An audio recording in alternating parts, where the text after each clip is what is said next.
and welcome. I'm your not so humble game master TJ, and this is Dice of Ages.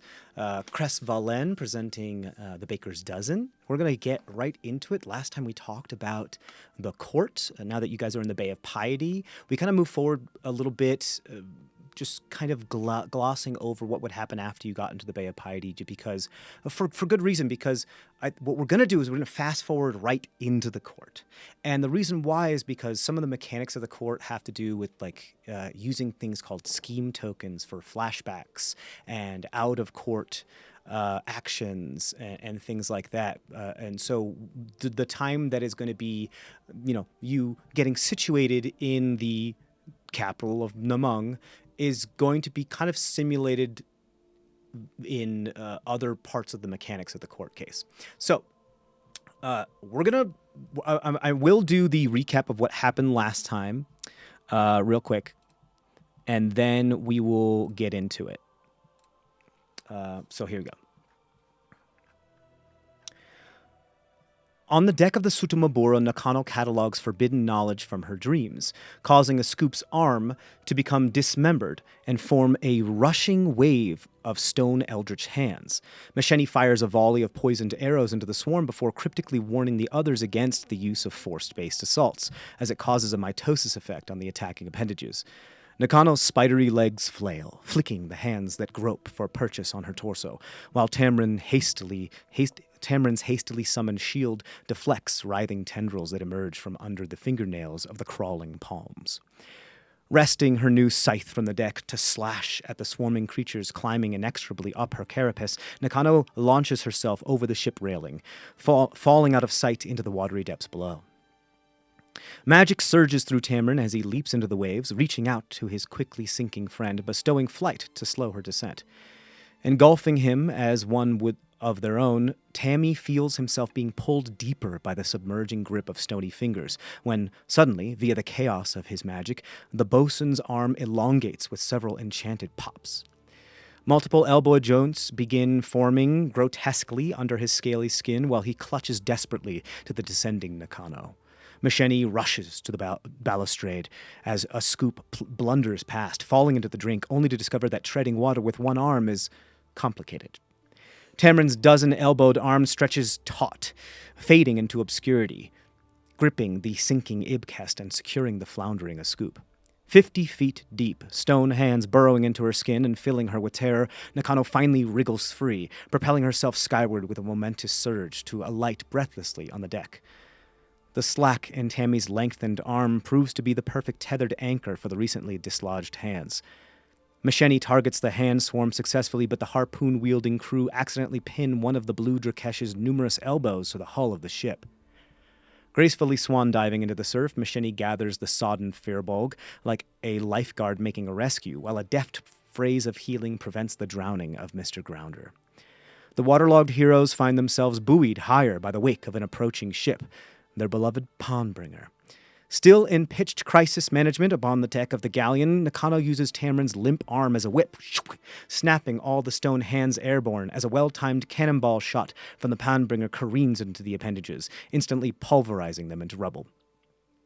Crawling down the side of the ship, the Death Warden slashes at the remaining hands, burrowing into Tammy's pinned arm, severing the limb at one of his newly formed elbow joints and destroying all the remaining eldritch crawlers in one fell swoop. The Pawnbringer pulls alongside the Sutomabura and their rejoicing crew, as a scoop, no longer covered in hand-like mail, realizes a small stone idol of a firbolg with one arm has formed in Nakano's book.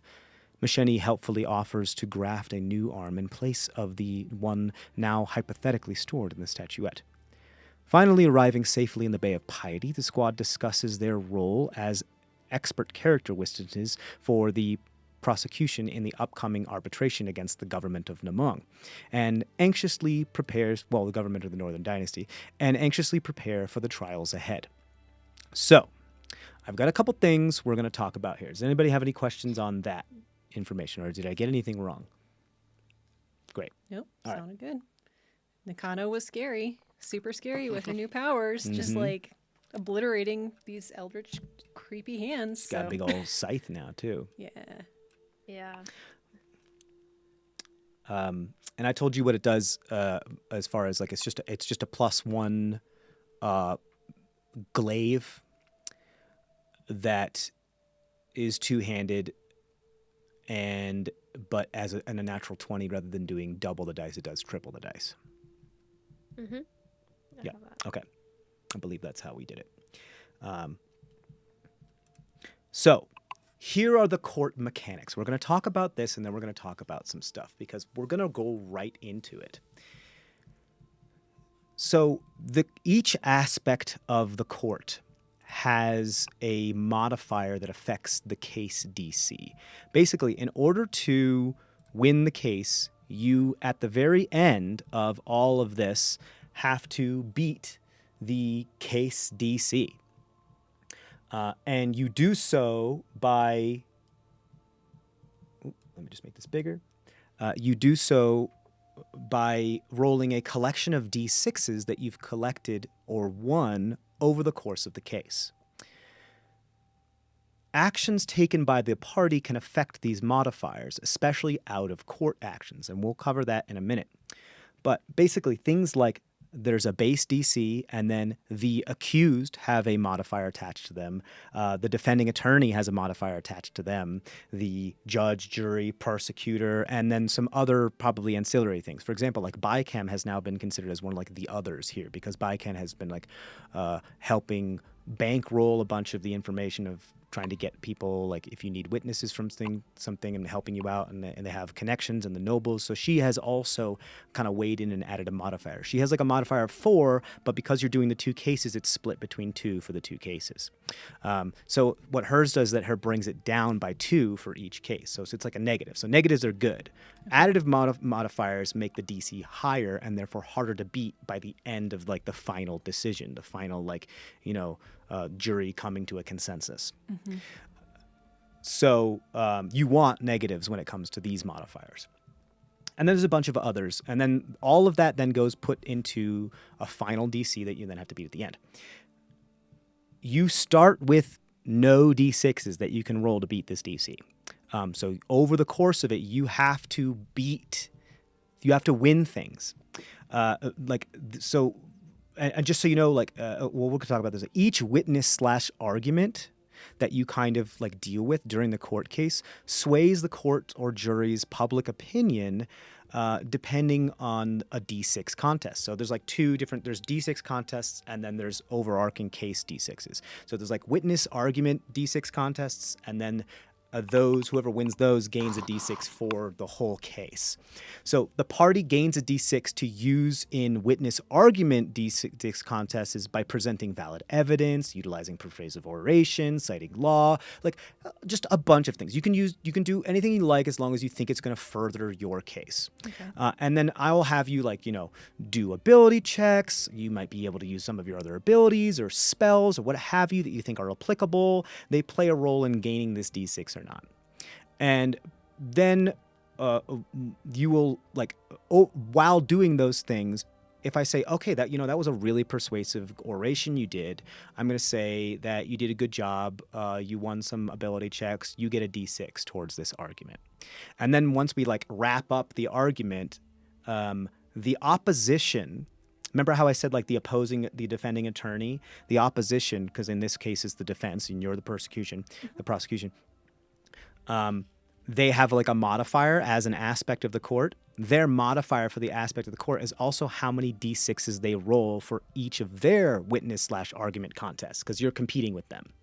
So they're always rolling the same amount of D6s, and you start at 0 and have to get up there. So you both have a chance of, even if they're rolling 4 D6s and you only have 1, you still have a chance of beating them because they could roll 4 1s and you could roll a 6. So they're still it's still all up in the air. But the more D6s you get, the higher your chances of you beating them in the contest. That makes sense? Yep. So that's probably where we should pick up first is you guys arrive in the Bay of Piety. You get information from Eladio Elenio about what's happening. You give them hey, we want to do a civil and a military case, and he's like, okay, I have to now submit that paperwork. I'm going to be busy pretty much almost the whole time making sure that all this is legal and that we're doing this and I'm doing all this paperwork. That's going to be my job. and I'll do as much like basic research as I can. But I am like he's spending all of his time during the discovery preparation phase, making sure he's entirely up to snuff on the mechanics of the court, which is basically me explaining to you how all of this works so that you don't get effed in the A. You could just say fucked in the ass, because like we say fuck all the time. Rolled off the tongue. We don't tolerate that kind of language here. No. It's not that So kind of a campaign. so let's okay, before we go into discovery, as it were, and anything could happen during discovery. Why don't you? Do you have any other questions about the mechanics? Any other comments, questions, concerns? Anything you want me to repeat?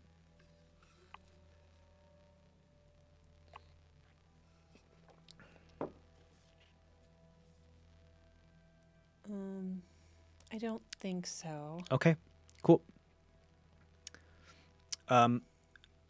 As just a last note, feel free to use what it is you want to use. I mean, obviously, if you all out assault somebody with a fireball in the middle of a court, there's consequences to every action. But it doesn't mean that you can't do certain things. But the only way to really find out these types of things is to either ask Olario or to do more aptly, do them and see what happens. So let's just do it the way that you guys are one last question. Sure. Sorry. No, it's okay. That's what this is for. I know that right before this, because, we pulled into the bay and whatnot. That day on the 8th of Achiel, we probably used a good amount of our abilities, etc., for the fight against the hands. You will start all of this fresh. Fresh. You can sleep. Excellent. It's Just fine. Making sure. Yeah, no, I wouldn't. Okay. I'm not that much of a dick. I would All never right. do that. That would be, oh my God. That would be really, really bad. Yeah. Okay, thank you. Nah, like you come in, you get a little bit of an info dump from some people, and you're like, okay, we have to go sleep. And they're like, cool, yeah, we have Bichem's already. One of the reasons why she is able to add like a negative modifier is because she has already procured amenities for you. You have like a really nice hotel that you have stayed in with like full room service. Everything's paid for. There is there's geothermal baths to help you relax. There's like commissary breakfast, like everything, like it's really, really good. You guys are spoiled while you're there. Just how much time you want to spend there, you're good, which is like help facilitate you being like mentally sharp and like physically prepped and like have all your vitamins and minerals and able to work at peak efficiency. It's like how she's giving you like a -2 to the DC for each one. Like one of the part that and like spending a bunch of money and like using her connections and everything. But it's also you guys are in tip top. That also means as long as you are at the hotel, which is called the noble profession, you realize that it is also like of the highest caliber type of brothel as well, but it's just one of the amenities that they offer, as it is the oldest profession. But the place is called a noble profession. And then what is the hat? What is happening? Is that Sun. We don't have curtains. oh, on okay? That window. I thought you were like, this is my Navy hat. I'm gonna wear it because we're doing the military case. Purely functional. Okay, so yes, you get a long rest. So, having said that,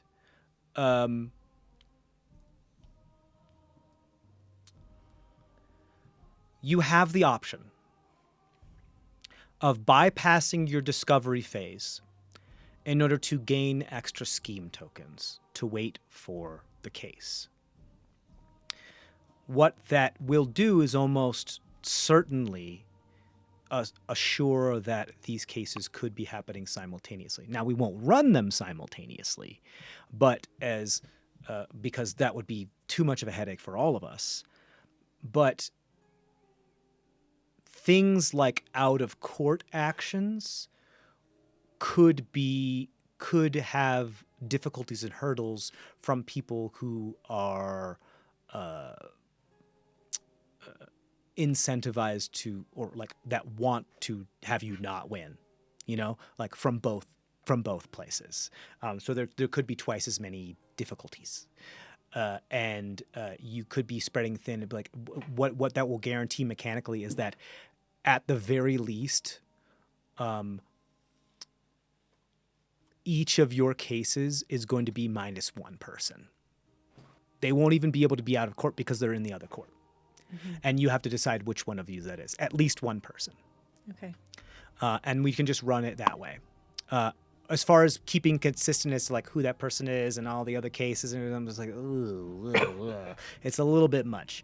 But because you could be swapping it out during the recesses and all this other stuff, so we'll just say that if they're happening at the same time, you're minus one person, and they can't do anything. They just fully can't do anything. I'm sorry. Do we also? I forgot to ask. Do we share scheme token? I think you said this. Do we share scheme tokens as like a pool, or do we each get our own? You have the option of doing. Yes, it is a pool that you all can draw from. However, I just want you guys to be copacetic as far as I don't want there to be, like being like, no, I want to use a scheme token for this. No, I want to use it for this. Just don't argue about it. Just do your best to try to be. Yeah, I know you're not. Yeah. We've gone past kindergarten. It's all right. We've never done that. No, you're fine. I want a scheme. I want a scheme. I want a plot. So yeah, it will be a pool. So back to discovery. Y'all can pretty much do what it is you want to do for prep. Some minor things you could try to do major things as well, but like you're gonna each do like a thing. Doesn't like count as a flashback or an out of court action, but you're going to each do like a thing. You could, for example, take efforts to try to make the cases not happen simultaneously, but it's up to your creative endeavors and brain to try to figure out how you would do that. That's one of the things you could possibly do, but you have to tell me what it is that you're doing for that. As I said, you can bypass your discovery phase for extra scheme tokens. However, if you bypass your discovery phase, all of you have to bypass your discovery phase. So it's an all or nothing thing. It's a gamble. You will gain extra scheme tokens. You will gain a D6 of scheme tokens. Because how that is that is a randomization way of me simulating whether or not your discovery phase was anything stuff that you would have done in your discovery phase was successful or not. So we just leave it to a D6, and that's how many scheme tokens you get to use during the court case. It says. That's entirely up to you. So discuss. And Angela, you are this tiny little almond at the bottom of your screen. I'm trying to move it. Just tilt the screen down a little bit, I think. There you go. There you go. Perfect. Beautiful. Nice. So it's up to you guys. What do you guys want to do? Well, what are some things that we would do if we did the discovery? That, like I said, that's entirely up to you. I know. I was asking. Oh, you're asking. Sorry. Yeah. I'll shut up. I I talked mean, already too much. I know we had talked about maybe getting in contact with a couple people, right? Like That is maybe something I feel like we could do as a flashback. we could. It all depends on like how we want to approach it, for sure. I don't know. I was thinking maybe there might be a way, because like I know my way around the library. I'm a good researcher. Like maybe there's some like weird bylaw or loophole or something that like, okay, I know where I can maybe make the case not. What? You're just up here. I can't hear you because your microphone. You're not speaking into your microphone. Okay. Maybe there's some case or something that like, or we know that this judge doesn't like to talk on Gondar, so maybe we try to, finagle our way to having the other case be on Gondar, something like that, so that maybe read some case transcripts or some court transcripts from past cases that are similar, so you kind of a judge. But do we even know what judge we have? That's On one of the things audio? you could do during discovery. Yeah. Yeah. So that's the only thing I can think of that's maybe other than like you were saying, like the flashbacks. What do you think? A scoop? Oh, Nakano? Eladio Oleno also gets his own discovery, but he can do like one minor thing, and that's it because he's doing a shit ton of paperwork right now. Sure. But you get to tell him whatever it is you want. If that one thing is trying to find out who are the judges, that could be that type of thing, and he would roll for it and see what he can find out. What do you think? A scoop? Can or we Nakano? somehow get someone that we know on the jury of peers, like on the side? Pay them. Stack the jury. A little stacking. I like that idea. Good work. You said that the jury was picked out of a hat, right? Basically. For all intents and purposes, yeah. Could we do like a Random goblet draw. of fire type situation?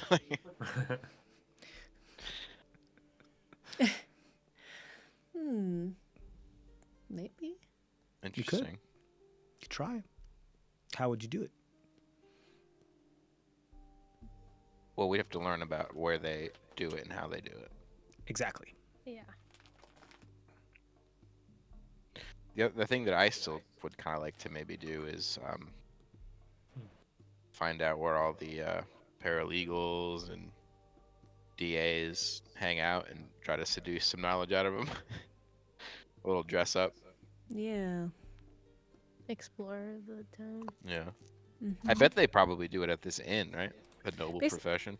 Right. Like find the lawyer's bar, right? Yeah, Like find that- the lawyer's yeah. bar and try to get some information out of people to see what they have against. Well, because now we found out that they're countersuing us to at least figure out what they have against us personally. Right. Try to gain some information about the case.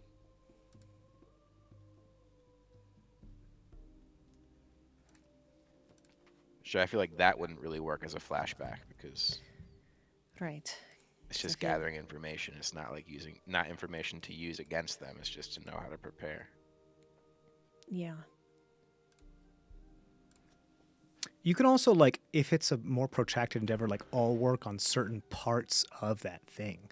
Like, if one person wants to try to find out how they would, like, put in, stack the jury and find out, like, where that proverbial hat is they draw from it, and, like, who's in charge of that, and the other person was like, okay, and I'll infiltrate it, and like, okay, and then I'll find a way to make that, like, untraceable. Like, you can work together on certain aspects of, like, the same endeavor if you want to do something like that as well. Would For example, in this discovery phase, does that still count against, our spell slots, etc., that they were doing for the entirety of this endeavor, or no?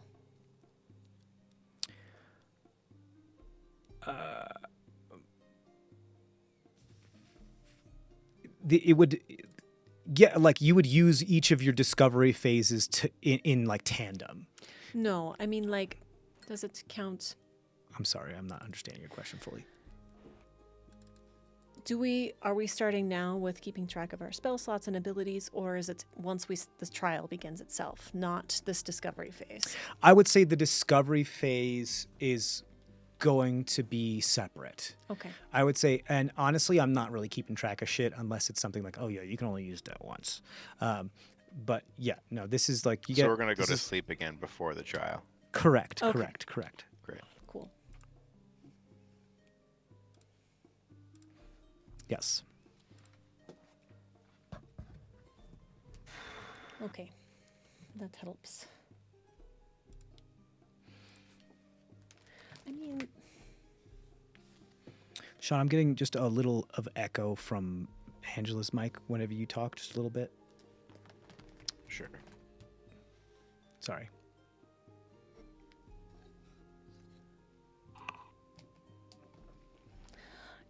yeah, I mean, I think I like your idea of going to the lawyer's bar, and finding out a little bit of the scoop. Like, 'cause this is bogus that they're suing us, for I know.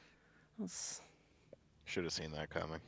Yeah, I mean, Hardy was a slick lawyer, but come on, you wouldn't think. But anyway, so I mean, maybe do that can make it easier for you to sneak in and stuff if you want. Do you have some way to disguise yourself so it's clearly that like you're not, because you stand out a little bit, you know. Yeah. We all kind of do. But- Can I change the color of my skin? Am I like a chameleon? If you have a spell Can I that use- does that, do you have Can I disguise use self? prestidigitation to change the color of my Well, skin? that echo is worse. How is that possible? I turned it down. Can I use prestidigitation to? That's better. Prestidigitation, you can make like a small little like illusory trinket within 10 feet of you. It's not disguise self. Disguise self would be something where you could like make yourself appear as someone else, or alter self, where you could actually like alter your appearance physically into like not an illusion, but into whatever humanoid Well, I could thing give you myself want a beauty mark. it to be. Sure. You could look like Tamarind. Yeah, prestidigitation, not so much. I don't think. Here's the thing. I don't think what I'm doing is illegal. Okay. So I don't think it matters if they Okay. see me. I don't think they know. Do they know what I look like? Is the thing. I mean, there aren't that many giant lizards walking around, though. You know, that's the only Yeah. thing. And who knows with the like pre-promotion that's been going on with your book, your autobiography.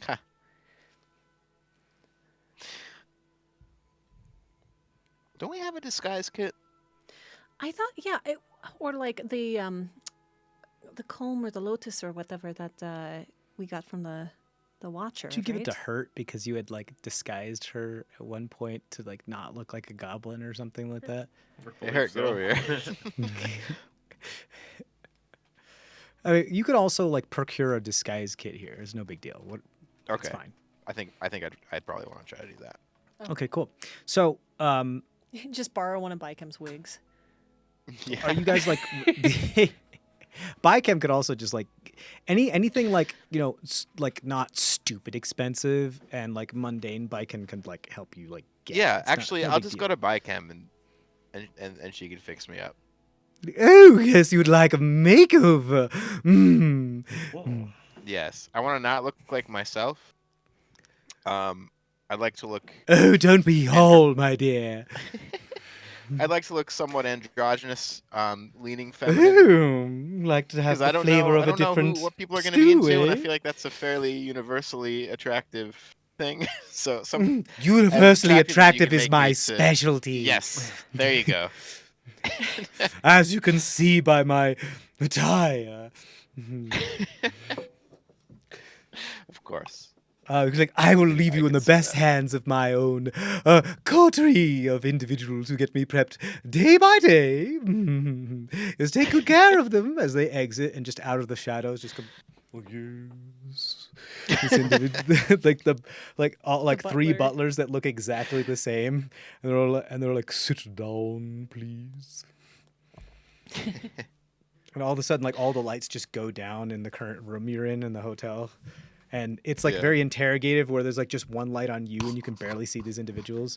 And there's a bunch of powder and spirit gum moved around. And what do you want to look like?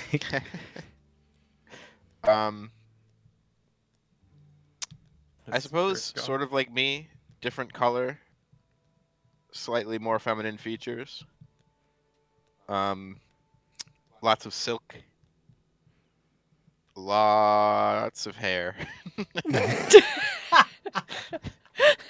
we can disguise ourselves as like a Mr. and Mrs. Like, you know, like the Ooh. Sure, work disguise. Oh, I suppose. That's a I like- specific niche, though. I feel like some people might be attracted to, but yeah, we could do that. You could be like cousins or something, right? Like it's Cousins. Oh man. Yeah. Ooh. How sick are these people? Like, I mean, it's a big city, right? You never. yeah. It's nobility. Yeah. Oh, that's fun. We could I do know you that. can't do the twins thing, but Kind of hegemony. Mm. but But then again, you could be more like then more feminine. I could be more masculine, and that way we could cover the spectrum a little bit more. You say that as like the butlers are like halfway through, like putting you in drag, and they're like, and they sigh as they start to like take things you don't away. have to dial it all the way back.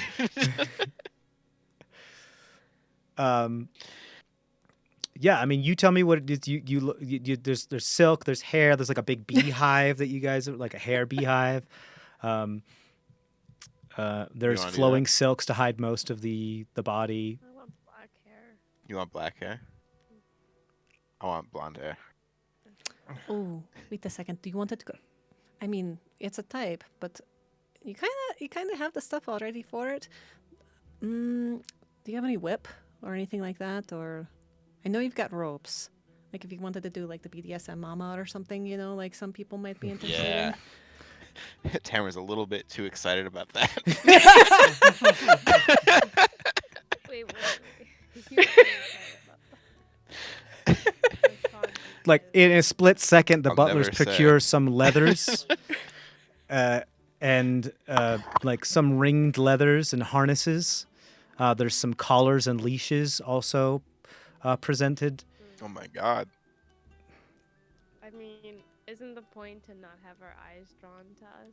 No. Oh, to have eyes drawn. Yeah, I think so, because we're trying to like.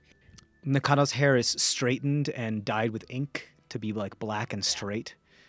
Yeah. And so it like falls to like her shoulder blades. And they put like just a bunch of leathers on you, thigh-high leather boots. And Sean's just like nodding, yes, yes. I feel like that's gonna play really well with this crowd. And then you kind of look mousy, like this mousy, like silk-robed, like blonde beehive blush. You have a fan that you can hold up to hide most of your face. You wear gloves, so like all the scales are kind of mostly the dom hidden. thing is the dom thing is a good idea because we can intimidate. We can like kind of intimidate them into giving us information, being like, "Yeah, tell me about that case" or something. I don't know. Yeah. You're a dirty boy. Tell me what you know. Yeah, that could work. Okay. Not gonna say Yeah, I the mean, could- instincts, though.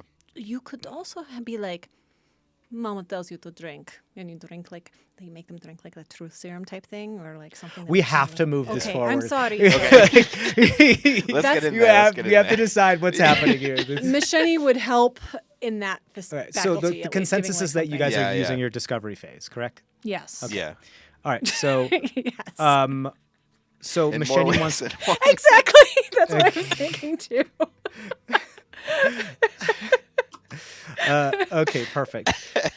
Machete said you're helping how? Like any type of tincture or something like that, which could maybe be like, oh, open up a little bit, or like a almost like a truth serum, if you will, with what I know of medicine and stuff like that, and then coaching on like 1 drop versus 2 drops will make them just pass out, that kind of thing, if possible. So you want to be their wingman? I want to give them drugs to drug people, is basically what I'm trying to do. I got it. You want to be their dealer. Yes. And then they can use them as they need. You got it. Okay. You can be My their role- dealer. My role is going to be like, oh my gosh, I don't know anything. Can you explain to me about this case? You know? Okay, cool. make and them just be like, feel- oh, the Yeah. cases get me so hot and bothered. Can you Like, tell oh me wow, more? you know so much about lawyer stuff. I love lawyers. Yeah. I love when you talk about your case. The law gets me, the long arm of it. Did I ever have tell you about no my obj- long arm? I have no objections, like Yeah. Sustained. I'm really into people who can sustain. Yeah, that's Do you have your gavel, by the way, at hand? It is around here. Okay. Yeah, we're gonna need that. Yes. Order in the court. Perfect. Okay, so So it looks like this is like an endeavor that we're all kind of contributing to, is to try to find out Scoop, you a sub or a information. dom? Yeah, Scoop, what are you doing? I'm still trying to think. Do you want to do the thing where like you look up the rosters and stuff and see like when people might be on trial versus not, or like so that we basically don't get screwed with 2 trials at the same time? Or do you want to do What something I'm else? what I'm seeing here is that Sean or Cameron's going to be like the schmoozer and milking people for information. Macheni is creating the tinctures that could possibly help loose lips sink ships, and Nakano is selling the bit, but also could end up being in positions where she could be left alone with people to try to milk even further or sneak around. Or intimidate. Or intimidate, and it still be kind of like passing off as legal and just kinkyish. Yeah, this a is just scoop. what Tamron's into, you know? Like, A Scoop, what I would say then is the only thing that's not really taken is should you wish to try to supplant things into, like place your own jury, like put out your own names, prepare people for such a thing. Or, you know, or whatever it is you'd like to do.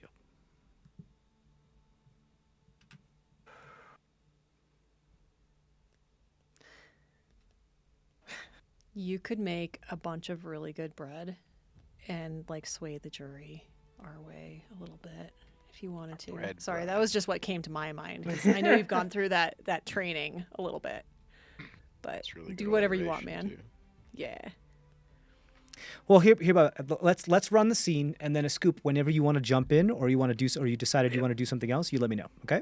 Okay. So there is almost every night except for Gondar a kind of like a mixer, or because like I said, one of the things about this is that it has like, you know, a brothel-esque feel to it. That's just one of the amenities they offer at the noble profession.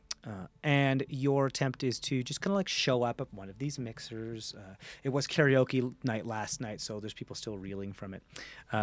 And some people show up tonight, start singing, and then realize like, and some people are like, no, that was last night. That's not. Baiken is one of these individuals who shows up being like, tiny dancer, hold me.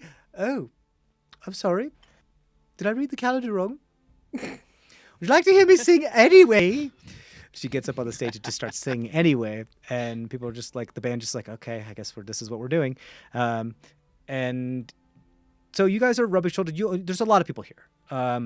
I think the first thing here is going to be trying to identify anybody who might be involved with the case. So I think that would be either an insight or investigation. Mostly, like, I feel like I'm looking for paralegals because they like know the information, but they're not necessarily as like high level. Do you know what I mean? Sure, paralegals probably wouldn't be found at the noble profession unless they were doing like study group sleepover thing with what's happening. But it's possible. Like a paralegal would know like what they have against us, right? They would know that information. Correct, but they might not be found here at Okay. this establishment. Does that make sense? Yeah. So, but you can do where you want to go. But let's move this forward. So where do you want to go? I guess I'd want to find like I don't want. I'm not trying to go after like the lawyer. What's his name?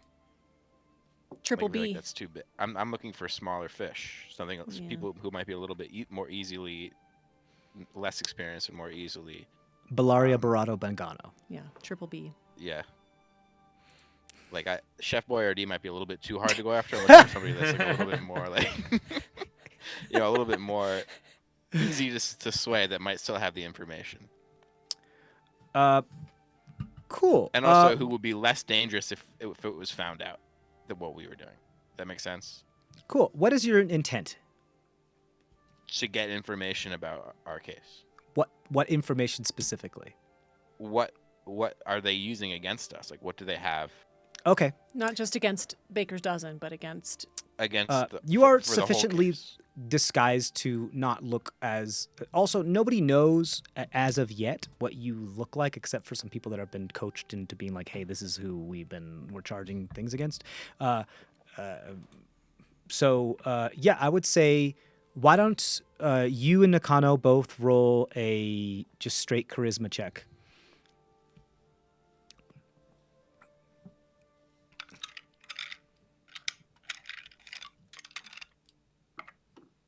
Oh, Jesus Christ! Not a great start to this situation. And Nakano is hiding behind your robes because we can only see her nose up from her face. Andrew's getting so mad at me. 16. Got a 16? 6. Rolled a A 2. 6? Oof. So I mean, how good was the makeup though? Like, Nakano's getting quite a bit of attention because this is the type of crowd that not a lot of people tell these people here no.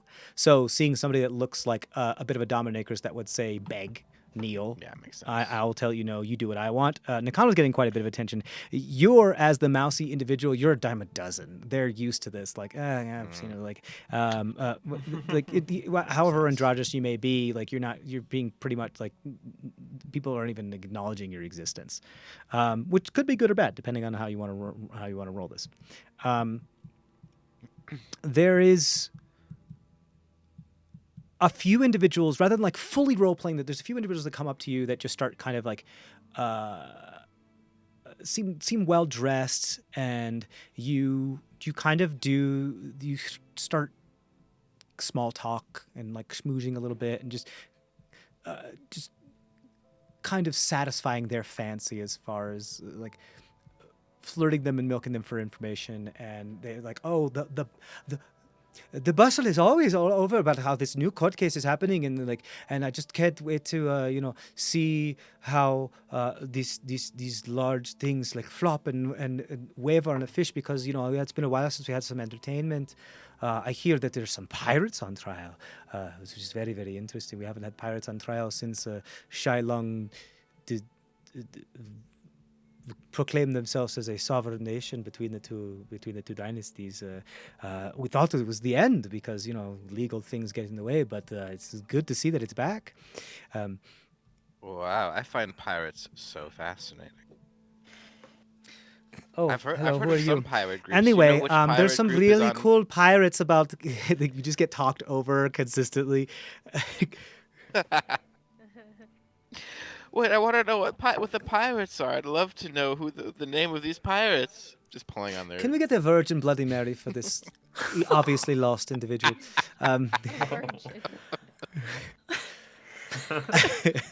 This is backfiring so quick.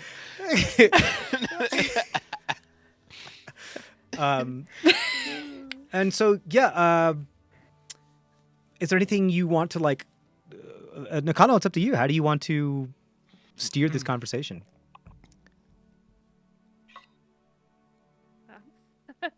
Not about pirates. Oh, we're not about pirates either. That's why we love to see them squirm and wriggle and hang. Yeah, I would like to know. They're bad get for to know them business. better first. Yeah, maybe. Oh, get you're one of the- things on a personal level. Get to know them first. So that Can you put your you're mic closer? I suspicious can of- barely hear you. Yeah. Just get That's some better. before getting some information talking about the trial. Just get to know them. Do some small talk, just so they're not suspicious. That's all I'm here to talk about. And if you want to chime in, Tamron, you can. But Thank you, ma'am. perfect. Yeah, so you kind of like move the floor over to them, and they're just all like,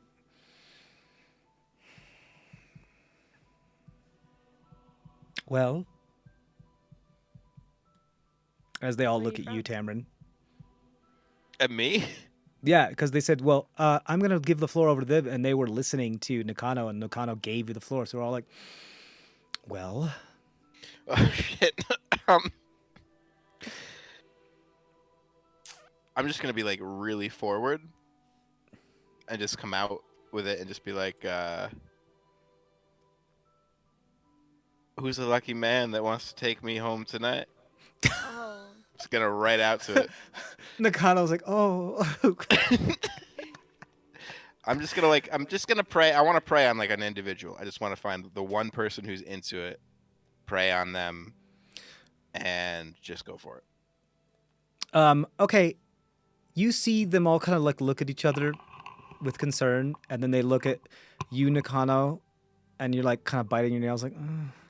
And they all like, sigh and huff, and then one person says, "Well," and they pull out a bunch of straws, and they like make them all even in their hand, and they're all going to draw straws to see who's unlucky to take you home. Oh man, that's brutal. That's rough. There is this halfling individual who just this halfling woman who just knows what she's about. Just has nice clothing, a coattail, wears this like what looks kind of like a knitted cap. But it's very nice. It's not bedazzled, but it has some other kind of filigree upon it. And she ends up drawing the short straw, and she's like, "Well, I guess you're coming with me tonight. Do you mind if we just talk? It's been a while." Of course, I love talk.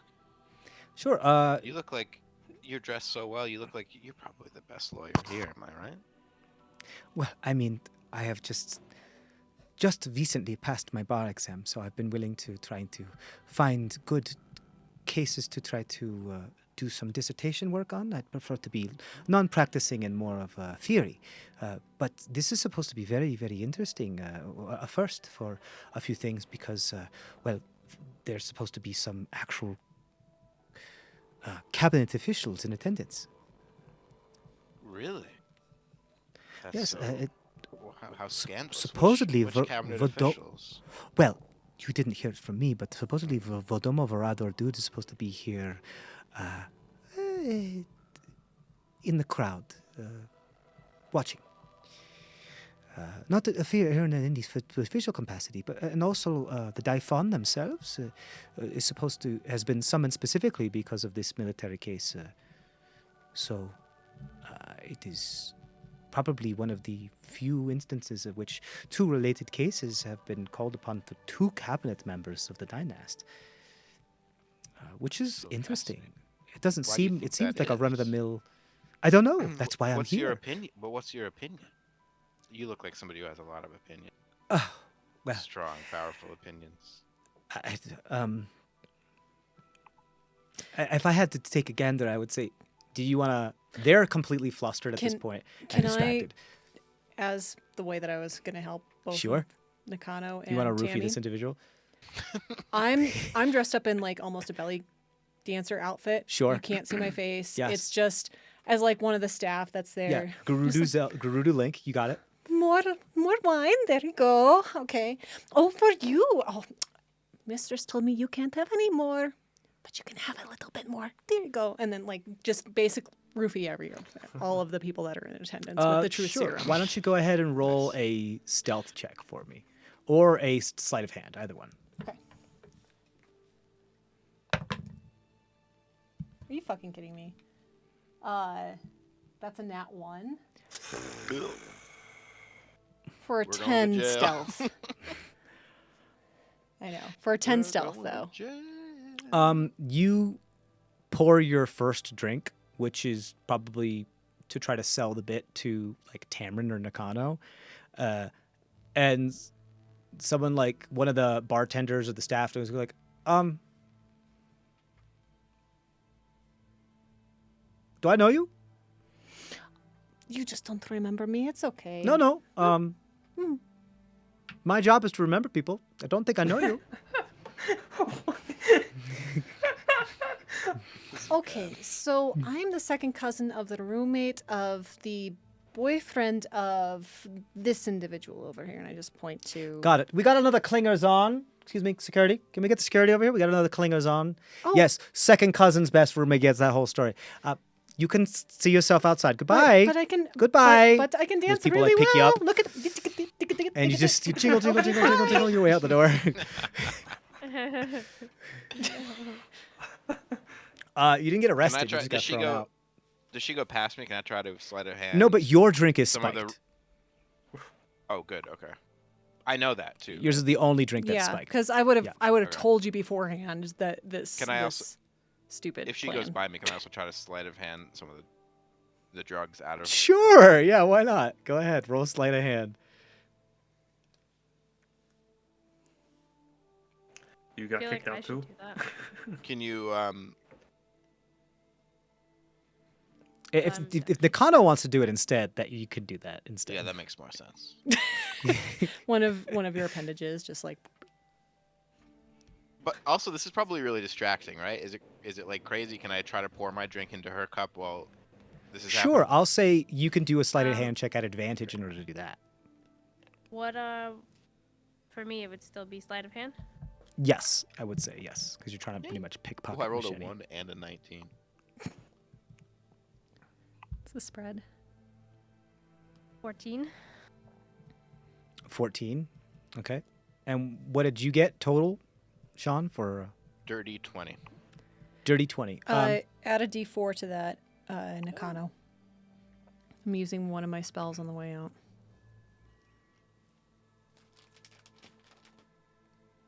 Auspicious warning. Oh, I'm so sorry. I can't left hear you, my- Angela. Can you speak up? 15. So 15 total. I think you're able to get one dose from Macheni without getting caught. You could try for more, but you have a much larger chance of getting caught. I'm okay. Okay.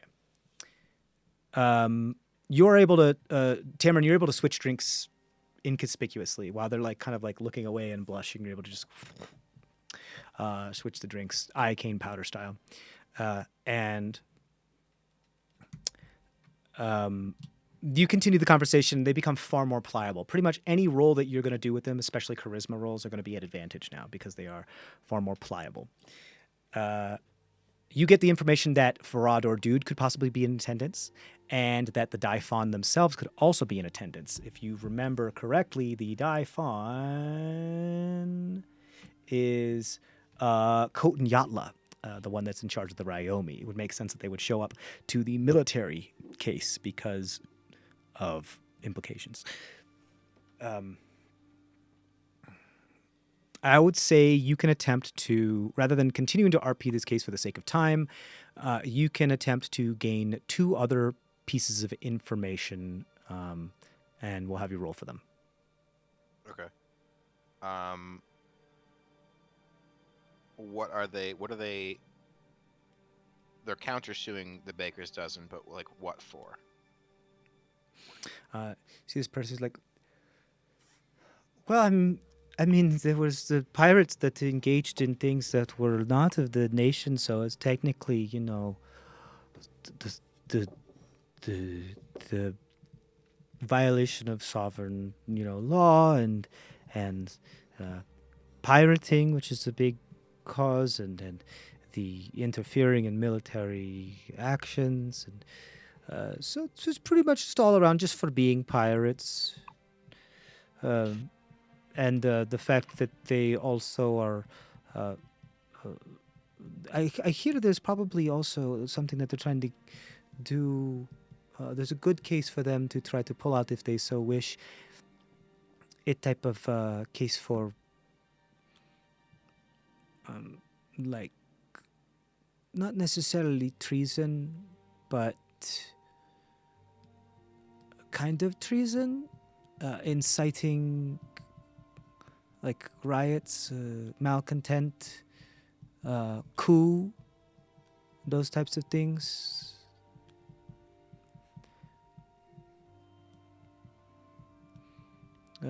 So, inciting rebellion, I suppose. And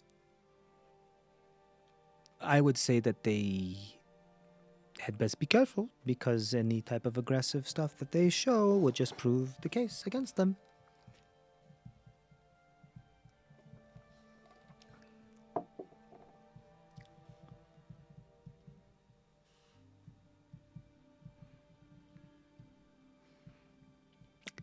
Scoop looks like he has an idea. Side are they? What side is this person? No, I'm just. It's just what you said before. He remembers people. I don't know why I'm so.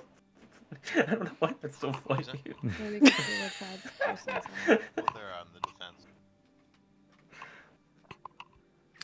This person isn't on anybody's side. They're here as Oh. research. They're here for research. Like Oh. they want to witness the case, and they just know a lot about it because they want to create I see. like history about it and possibly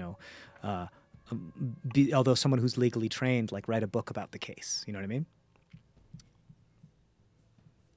Because For it's my second- unprecedented. Oh, sorry. For my second thing, I'll just say, it seems like, from what I've heard, a cauldron ship sieged a town, which seems pretty crazy to me, and to my little brain. Right. It Why seems would really crazy, too crazy to believe. I know?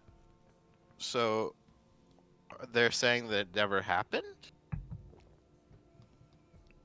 Is that? Well, do you really think that a naval ship just sieged a town without some sort of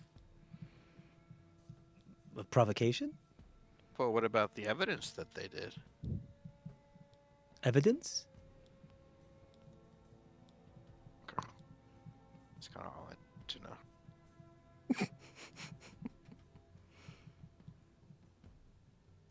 Now I'm confused. What evidence? Oh, are you asking me? Or you? Oh, So she's saying she's not disputing the fact that it perhaps happened, more as that if it happened, it was in a military capacity because they were retaliating from and in self-defense. Oh, I see. They were But provoked. retaliating against what? There was no weapons or ships on the land. Well, probably be for me to know the actual interactions of the military, and a lot of that is kept under wraps because national security. But I have never heard of a naval ship attacking unarmed civilians without being somehow provoked in some capacity. And the whole charge of rebellion against the privateers and the pirates would make sense. That the pirates enticed and rabble-roused all of the civilians in order to try to stir up a rebellion, and then a fight broke out, and then the hammer came down from the Navy saying, no, we're not doing this.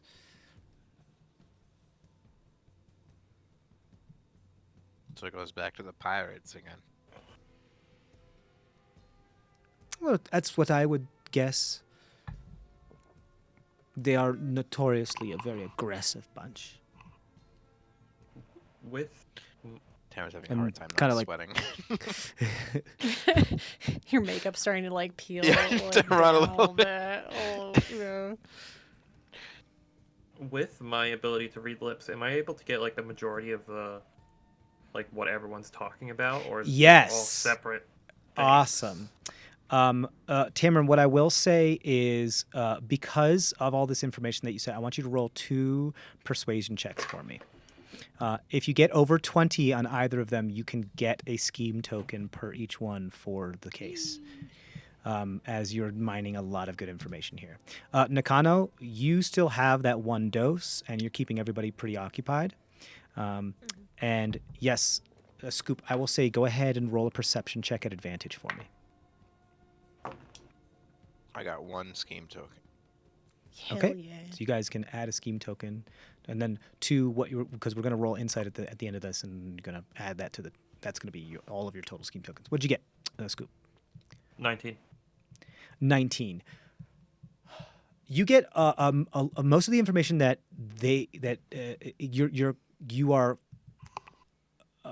the supporting evidence that you're getting, it supports the truth of the information that Tamarin has been procuring. Like there is the chance that Vodomo and the Daifon might be here. You are also understanding that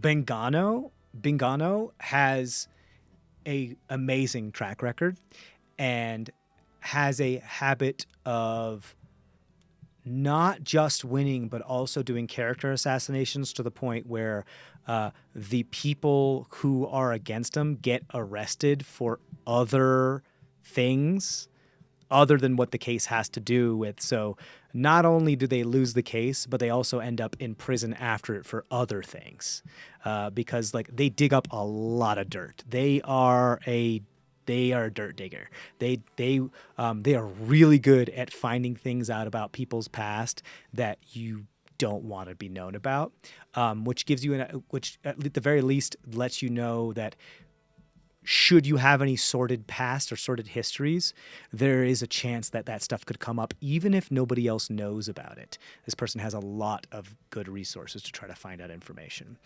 Even if you guys haven't shared it with each other, there's a chance that that stuff could come up. There is also the understanding, as far as what you hear here, that how do I describe this?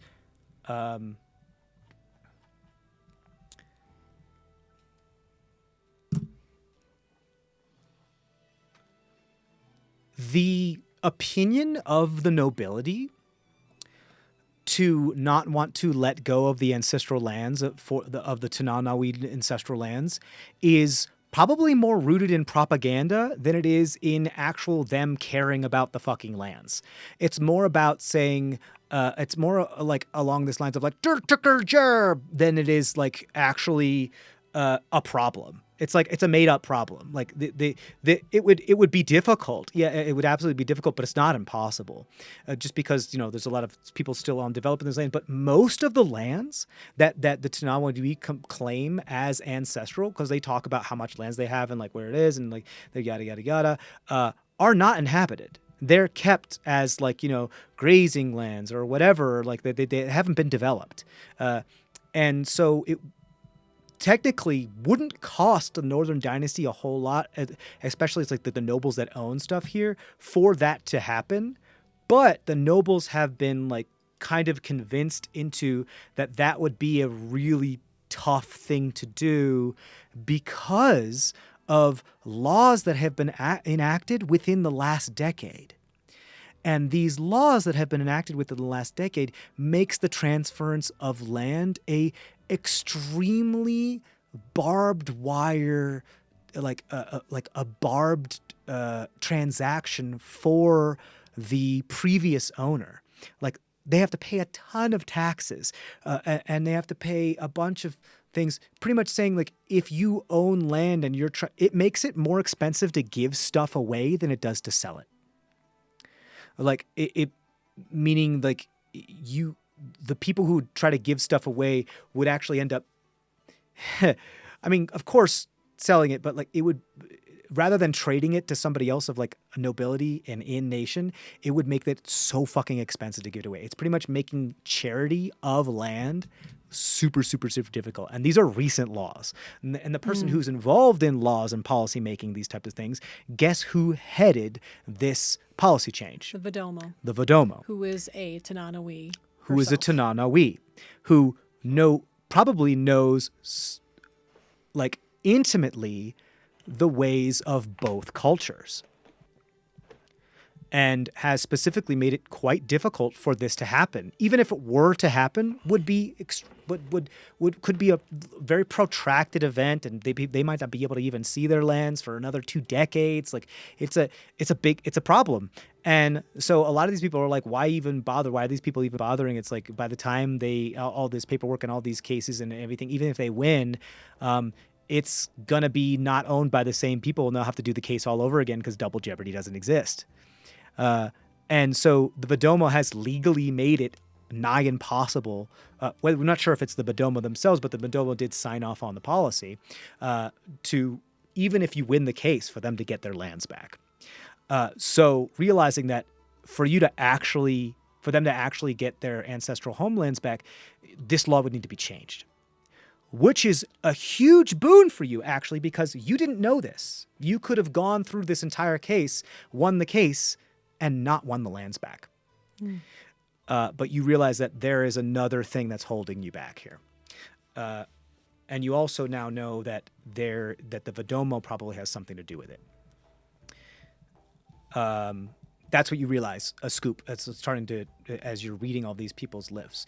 So they seem like rather not concerned and more of like jur about it, which also then opens the door of, because the laws are passed by a group of high judges with the Vedomo sitting as the chair, that these nobles that have good sway over these high judges, if presented with logical, reasonable evidence that could dissuade them from their preconceived propaganda-ish type notions, could be moved to the other opinion.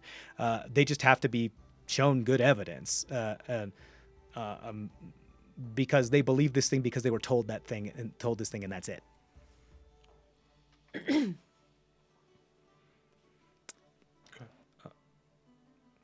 So, like there's a decent plan of attack of trying to, if you can give them adequate evidence, getting the support of a nice coterie of nobles on your side, of saying, "Oh, it's not that big of a deal, but you have to do it, and you have to do it without the people who were responsible of making them believe that propaganda-ish type of thing in the first place becoming wise to it." Does that make sense? Yeah, I'll definitely relate this to everyone. Cool. There's a group, a meetup. Cool. So to wrap this all up, we just have one thing left to finish up Discovery, and that's going to be Nakano and her last dose of anything she wants to do with her intimidation, that type of thing, and her last dose of potion or whatever it may be. We'll wait for a minute. Sounds good. The thing we wanted to do was try to find Sail Flick, but Yeah, but we might have to that do a kinda flashback. Yeah. If I remember correctly, Sail Flick was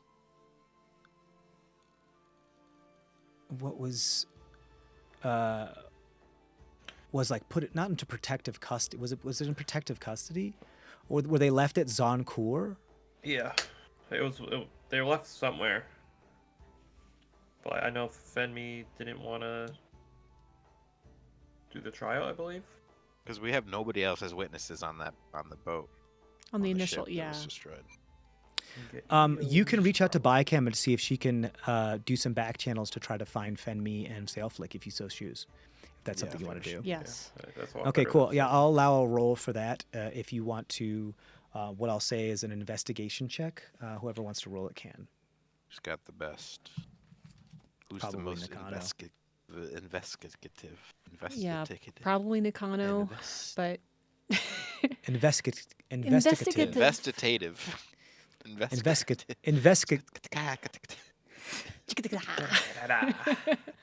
Bow, bow. I have a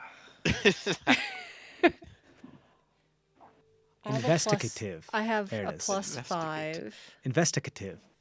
If I don't know what Nakano has, but She has high intelligence, so yeah. She has +4. No, that's charisma.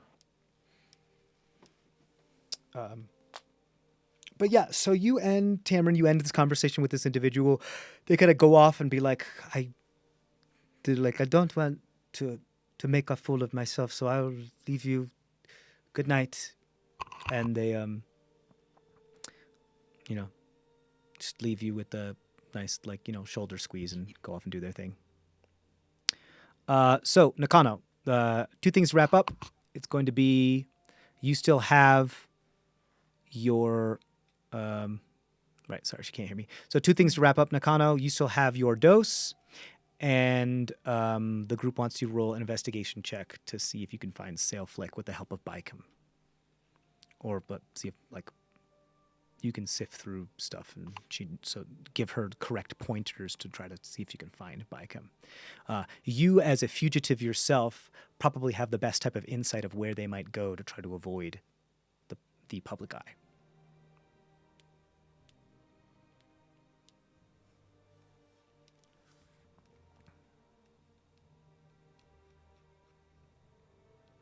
I can't hear you. I think you're muted Say or it again? something. Yeah, I think you're muted. 16. There we go. 16. Yes, the Bicam thinks that she's promising. She thinks she can find that this is promising. She thinks she can find who you're looking for. You won't know if they're able to find Sailflick until later. But Bicam says put her on the witness list. Put her for discovery, and I'll do my best to get them when you can. Pretty much meaning like you won't be able to coach Sailflick, but when you want to Fenme, but when you want to call them, they should be available up to the stand. Does that make sense? Mm-hmm. Cool. All right, Nakano, what do you want to do with your last dose? And then we're going to wrap up Discovery.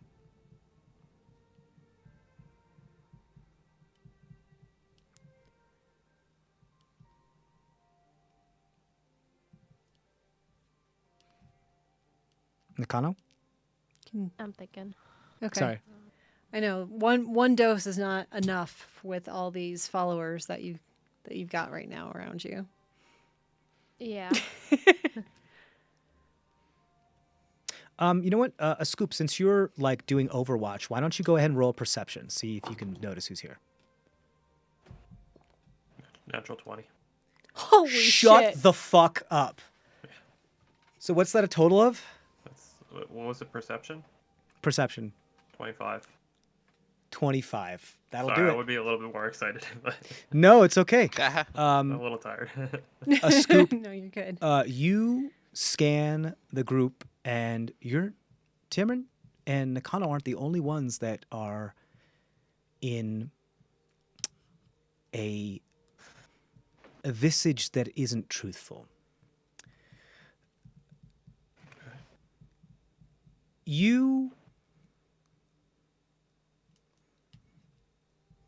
Something about... Actually, I also want you to roll an insight check.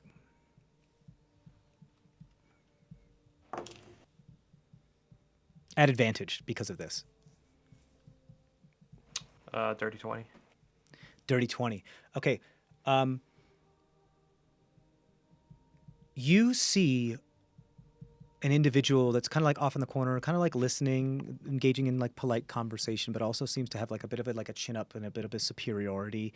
And it feels like they carry themselves like they're not used to being in a place of peers. And you see their skin like shimmer just a little bit, like a little bit of a glamour. It doesn't look illusory. It looks actual. And what... Alex.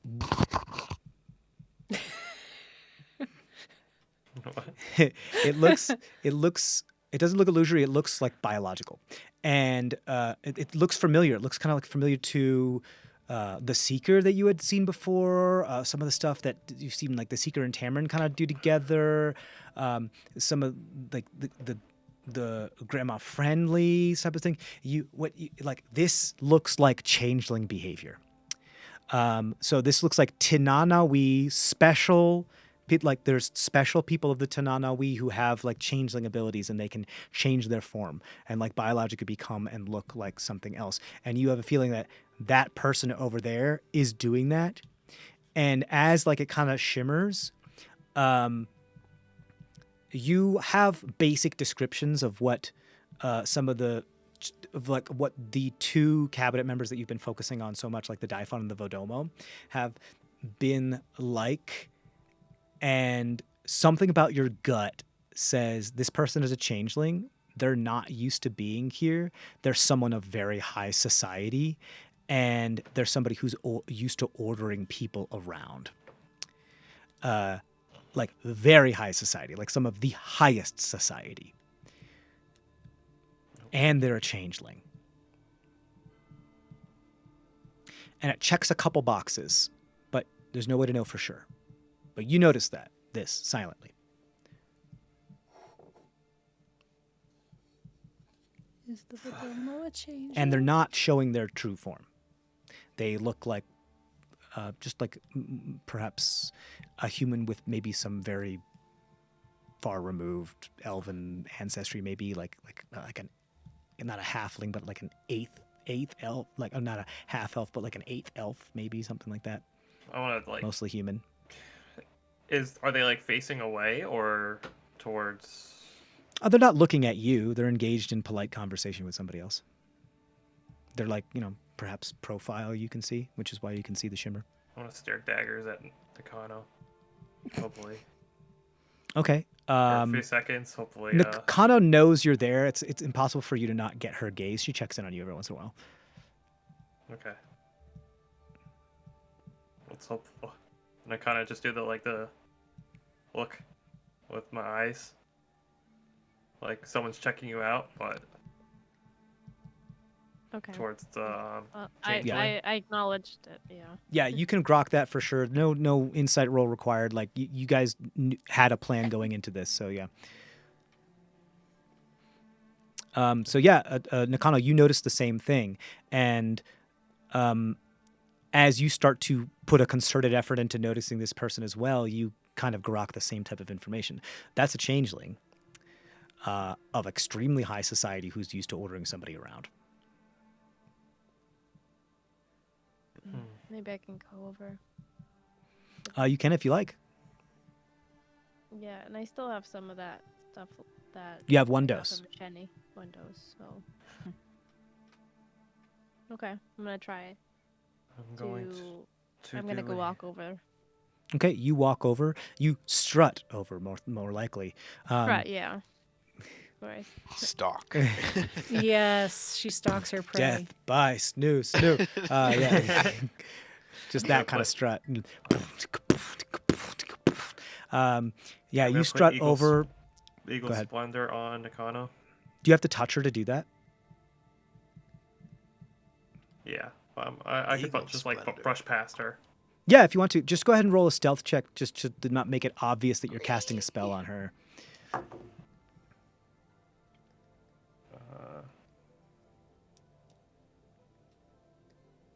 10.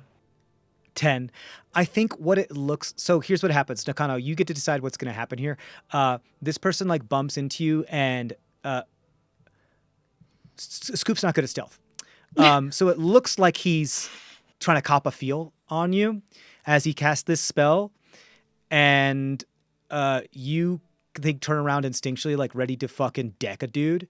And Scoop is there. So you have a choice of whether you want to follow through with decking a Scoop to make it look, to kind of like play it off as if that's what actually had happened and not make it look like you guys are working together and the spell was casted. Jumped at that opportunity. That's a good idea. I'll try to block follow with my through. non-existent hand. Yeah, Right, yeah. because I mean, If you're a phantom limit, it just right. I love that Nakano just like turns around and is like her eyebrows raise for just a single moment, and she's like, "No, I should follow through with this," and just plows into a Scoop, and a Scoop like turns a 360 in the air and just plops onto the ground, and many of the nobles are like, "Oh." And like you get a lot of attention. They're like, "Oh, okay." Like, someone really knows what they're doing. And you get a glance from the individual who kind of like smirks, that you're headed towards, as you like turn around and flip your hair and look at them. And I'll say with that, you get the Eagle's Splendor. You also you now have their full attention if you want it. What is Eagle Splendor? We've never done that. Advantage on charisma. Oh, cool. For the next hour. Yep. Dang. Wow. How do I get me that? It's You asked dispel. for it. Wow, that's Oh, but it's is it concentration? I have that See, spell. Yeah. Can I like do? If you have concentration, so she punched the shit out of you. So roll a concentration check. Oh, We're good. Get a 10 or higher. Okay, good. We're You're good. good. Okay, so you walk up to this person.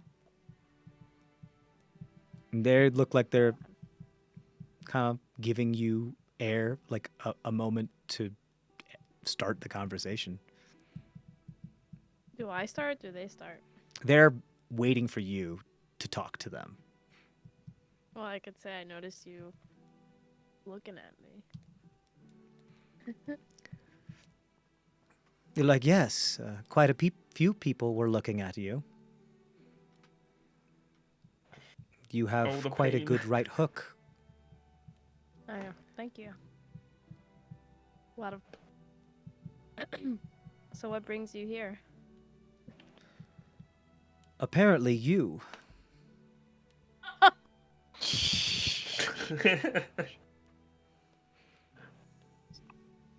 Oh, smooth talker. Oh, well, I've been told I am somewhat of a honey tongue. You get in trouble. Shut you. I was cringing too. It's weird. It's weird. This person doesn't know how to deal with people in public. That's the vibe you're getting. Like, they don't know how to small talk. They know how to order people.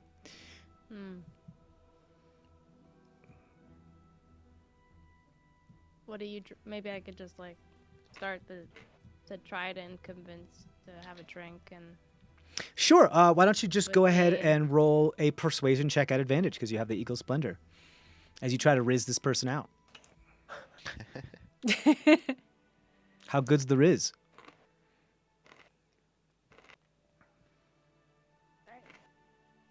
I'll say you can 15. roll in persuasion or intimidation. It's your choice about whether Oh, you want to be really? Dom or not. But still both at advantage. Intimidation is this? Yeah, they're still both at advantage. It's still 15, both. So intimidation 15. Intimidation 15.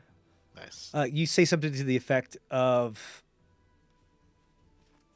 well, I don't talk to people that only come here for me that don't have a drink in their hand, and you start to walk away, and they're like, and they raise their hand and go like, well, and then they show that they have a drink, or they like quickly are looking around for a drink, and then as you turn like to go away, you like, you know, pour the stuff into a drink, and they are like raising their hand, they can't seem to get a drink fast enough, and then you just fully turn around and like have a drink in your hand, and they're like, and they grab the drink from you. No Wow, slick. suspicion whatsoever, and they start to sip from the drink. So since you like already have advantage, what I'm gonna say, because to try to move this forward, what you do notice is that whatever they're changing into, because they're being plied by this, and you have all this riz, and you're dressed up like this, their concentration on their changed form as a changeling begins to kind of slip. It's kind of like would shudder in and out every once in a while. Sometimes like they forget to like put the concerted effort into maintaining it. What you notice is a familiar face. But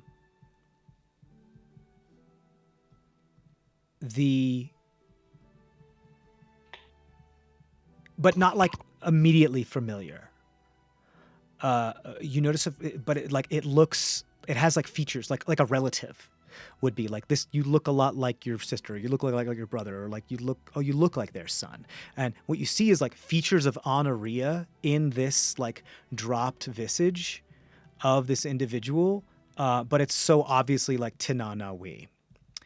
So this is like a changeling Tinanawi with some like perhaps honoria features somehow. And all of like I don't think any of you have actually seen any of the cabinet in person, but you've heard descriptions, and like all of these descriptions like check the boxes of like this person, if they're Tananawi, well, we just learned that they're a changeling. That's wild. They're high society. They're used to ordering people around. You don't have any confirmation, but this person could possibly be Vodomo Virador dude. What's surprising to you is that they have features that seem similar to Honoria. And Honoria was a Sorari. She was a winged elf that was in the orphanage with you, that you had like trusted a lot with.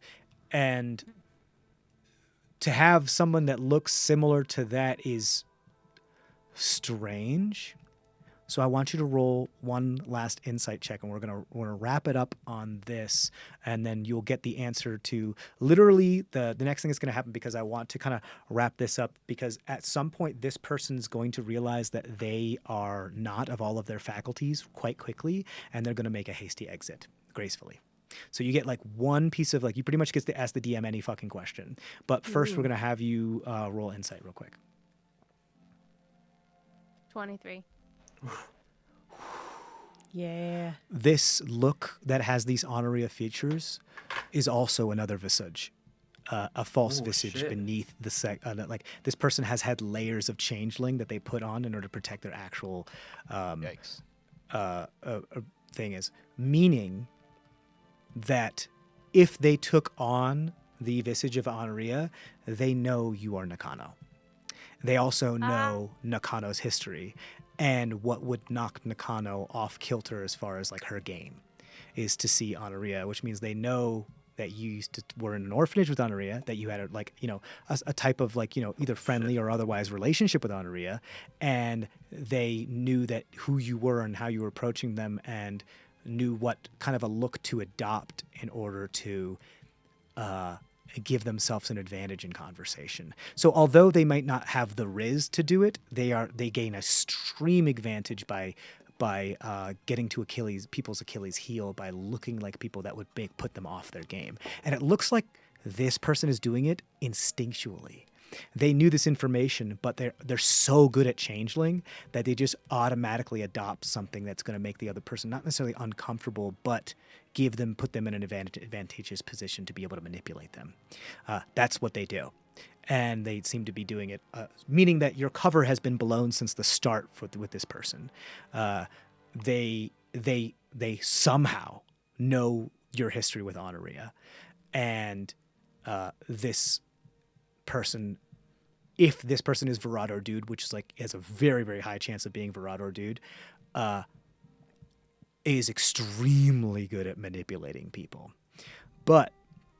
And this person is also in charge of making the laws with the high judges. So they also have a lot of sway with the high judges, which makes sense of perhaps some of the judges that may be involved in these cases. So if this person knows this much and, works with the high judges, you got your work cut out for you. One thing you have advantage now is that now you know that this person knows you guys and that they're here. And knowing all of that, it's up to you now, Nakano. You have one question you can ask this person before they realize that they're not of sound mind. And I have to answer it. Oof. It can be as outlandish as you want, as long as it's something that the Vidomo might know. And if you ask a question and I'll just say that's something the Vidomo wouldn't know, you can ask a different question. Oh shit! There's so much. Remember, Yeah. Vidomo was tied to the letter from Autumn. Of course, if you ask me a question, divulge everything you know. That's not gonna fly. We wish for more wishes. Yeah, that's gonna be a little bit too much. Tied to that letter, we know about the other things that they were We know tied that with. he was somehow involved with Fruth being on the Stormbringer, right? Right.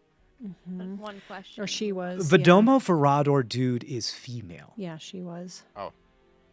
So do I really know anything But about- because they are a changeling, they don't really prescribe to. Well, you just realized they're changeling. There may be people that don't know, even within the cabinet, that Vidomo Virador Dude is a changeling. That all they know that they are a Tanana-wi.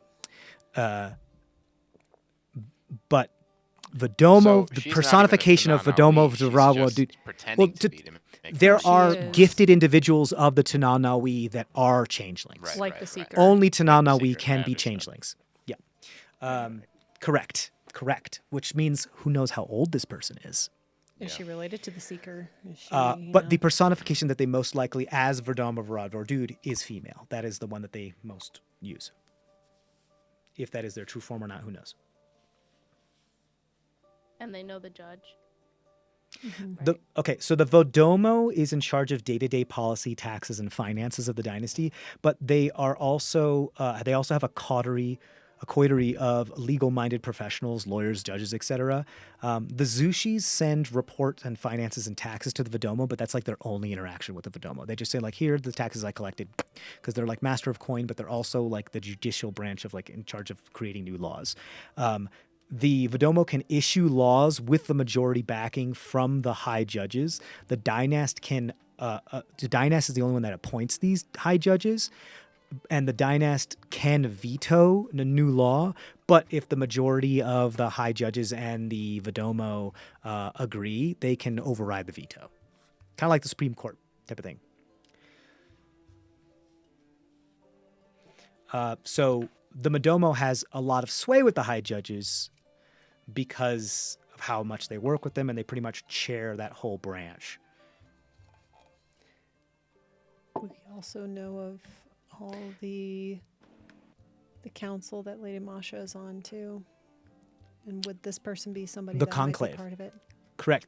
There's the Vidomo.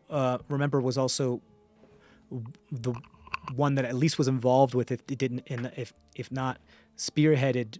Oh, we lost Sean. I'm here. I just have to go to the bathroom. Okay. Okay.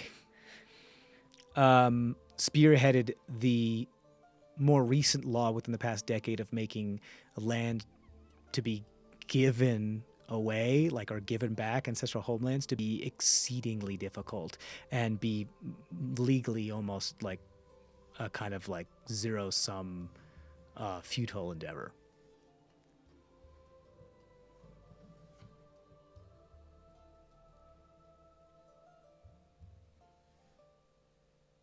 Here's what I'm going to say. I'm going to say, why don't you take the break to think about it, Unless you know already what you want to do. and then come back, and we're going to wrap up Discovery with the answer of this one question, and then we're going to go right into the court case. Okay? Sound good? Okay. All right. I'm going to take a break. We'll be right back. All right. And we're back. So we're going to talk about the question. Have you decided on your question? Mm-hmm. Yes, we have. Okay. So the individual, this changeling individual is in front of you, pliable, shifting between faces. You see, like, the features of Honoria were like kind of almost like a transparency superimposed upon, just kind of giving the hint of those features, which kind of makes you emotionally more weak and vulnerable. And then you kind of see the jig under it, as it were, like the jig is up. And you realize, like, your assassin-like instincts, your roguish tenacity and impeccable timing kicks in as you realize now's the time to strike. And what's your question? Okay. What is the name of the employer that put together the Red Lion Syndicate contract to hire Fruth? So like, who hired Fruth specifically? The Red Lion. The Red Lions. I'm sorry. So who of the Northern Dynasty hired the Red Lion Syndicate to help To with, like, put the Cauldron Fruth Initiative, on the boat. to put Fruth on the boat? Put Fruth on the Red Lion Syndicate. I understand. Like, who's behind the conspiracy that put Fruth on the boat to do what he did? Yeah. Pretty Yeah. much. Okay. Interesting. The Vidomo would know this. I just have to double check, make sure I don't give you any misinformation. Yes. We got him to seek his notes. Yeah.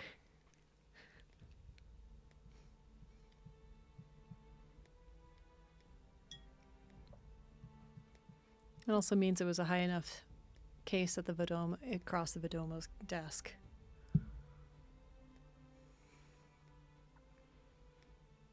And they actually paid attention to it. This is a difficult question to answer because specifically the wording of your question is who hired them, right? Mm-mm. No. What is the We name? specifically avoided that, so he wouldn't just say the Red Lion Syndicate. Okay, can you say it word for word one more time then for me? What is the name of the employer that put together the Red Lion Syndicate contract to hire Fruth? the employer that put together the contract To hire. to hire Fruth. So not the person that actually confirmed the contract, but the person that organized it. Organized is the Okay. Who backed the one that initiated. Who went to the Red Lion Syndicate and was like, "Do or this thing." initiator, right? Right. Yeah. Well, who organized it? Like who was the brain behind it? Rather That's than what I the mean. yeah. The Because organizer, the this is a really good question, because what you do is that you choose your words very carefully as you craft them, just like a blade entering flesh and sticking into bone. And you realize as each layer of lies and visage and just pretension peels away like sinews of muscle giving way to a blade. And as you do, you carefully craft this question, realizing that the only person that could actually confirm and hire the Red Lion Syndicate to do national work in the Northern Dynasty would be the dynast. The only person that, like, because there's all of the type of like major spending like that, although it would be organized by the Vidomo, would need the dynast's signature to move forward. And so you say, what is the name of? And they look a little confused, but they start the sentence with, we. And at that moment you realize, like, it's more than one person. But the Domo was most definitely involved, at least in some sort of like organizational capacity. How much the Vidomo knew about it and like what they were getting themselves into, who knows? But you get, there's this like this person's like, because you're asking this question and they're compelled to answer, and it's not like a one word answer, and it's not actually answering the question, but it's impossible to answer the question without not answering the question. It's like they're having like a crisis in their head, because because they need to give you more than one name and a couple things, and some things that they don't know, but they do know certain things. And so there's a paradox occurring in their brain, but they stutter over those words, and they're like, we myself, or dude, and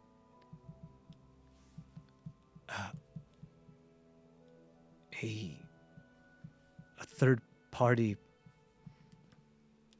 of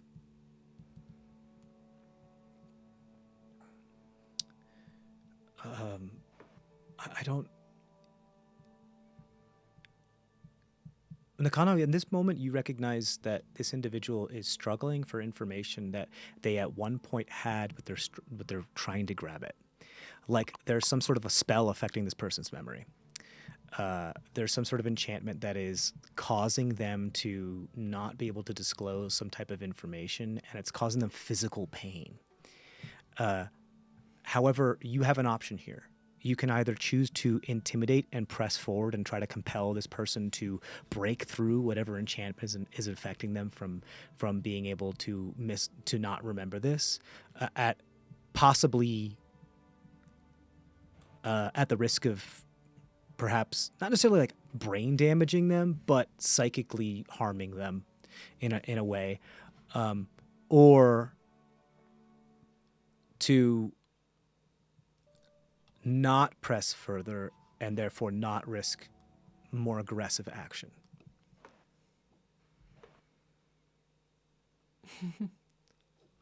I gotta know. At this point. Okay, so what do you do to intimidate What? this person? Surely you know this third party. Sure, And you just can kinda like- remember. What do you do as you say that? Are you like pulling a dagger from your waist, or? Yeah, sip on the cocktail. That's dosed. Sure. Look. Yeah, exactly. I'm just kidding. And no, while that's as a distraction. Hmm. While I pull out, I'm reaching for something else. Like you're fidgeting with one of your dominatrix toys a little bit, like. Yeah. I like this. I like how you're like reaching for one of your dominatrix toys that from the outside looks like a dominatrix toy, but it's not a blunted weapon that would be used in a dominatrix toy, but a lethal fucking weapon that is made to look like a kink Like I'm tool. Anything else? You looked like you wanted to say something. no, that's it.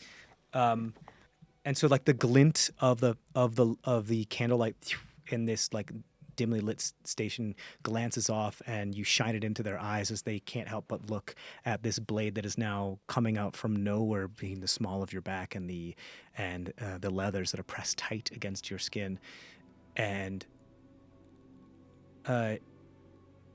you see a look in their eye of they rarely have to deal with threats to their own life, but their gaze becomes steely. Like they were unsure, and then they kind of dissociate and enter into a state of like, I'm not fucking around anymore. And they kind of, like, my own life's in danger, and I know how to deal with people like you. But that kind of manifests as pushing through this enchantment and kind of like breaking whatever hold it may have on it. I want you to roll an intimidation check at advantage for me.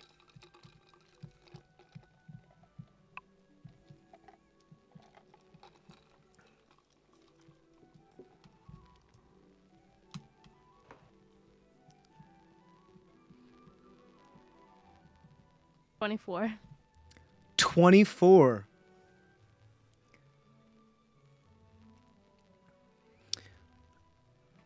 You see these lips form words, and for a moment you notice there's a type of behavior as they fidget that looks similar to the type of behavior that some among you have exhibited when engaging in forbidden information. But they catch themselves before they actually say any of these words. And then they smile and they smirk and they drop their head and they shake it. Could I? And you can. I'm about to do something, but you can. What is it? Could I be like, I know I was taken out. I get it. I totally get it. I Sure. would still be loitering around the front. Yeah, if you so- want to like try to sneak peek through the window, you can. Or whatever. Can I also do the same thing where I try to give Nakano a little extra oomph? Does that require you to touch her? No. Do you just need Just to see see. her? Yeah, you can do so. If you want to roll another d4, you can. You got a 24. You can roll a d4 if Yeah. you want to. You can cast the spell. Yeah, Sure. you can. Yeah, you could probably see her. Like you guys are like near the hearth and the mantle like of the fireplace, and there's like a window near there because you're kind of like off of it, and because they were. That's another 4. So that's a 28. So you just see this person like hang their head and then like kind of like smirk as their head comes up, and their face is not of their own anymore. It's like they realize, if I say this name out loud, I know what the implications of revealing this type of forbidden information is. Like somehow this person knows a lot about this stuff, almost as if they've experienced it themselves. It's like it's giving this air of like past experience, and the face that looks at you, Nakano, is the one that makes you step back. Frightened. The only other face that made you step back in fear once before. That of Masha Ehrenbach. Wow. Oh no. Our worst theories are true, guys. Yeah. Oh man. And you see the voice change and turn into Masha's voice, and it says, I need those lens. I need to make sure that they are mine. There is something in them that I want, and that cannot be lost to those who don't know what they always had.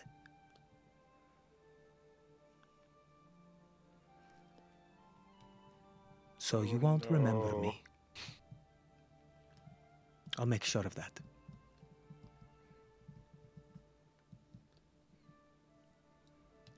And then the face falls like rain rushing over, like sheeting off of your face during a rainstorm, as the parts of that face and the hair begin to then transfer back to a far more naked, haggard Tanana-wee visage, as they kind of like shake their head and pop their collar and be like, I must go.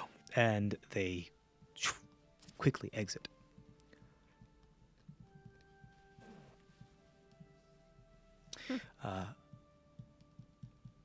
Leaving their drink behind.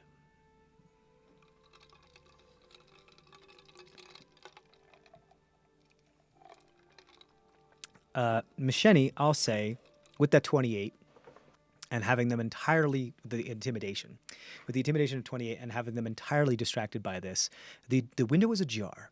Should you so choose to access and grab this drink that was left, that has the most likely, at least some saliva or biological matter of this individual within it, there's this like kind of animagen, just kind of I like want sort of this. thing that's like, genes.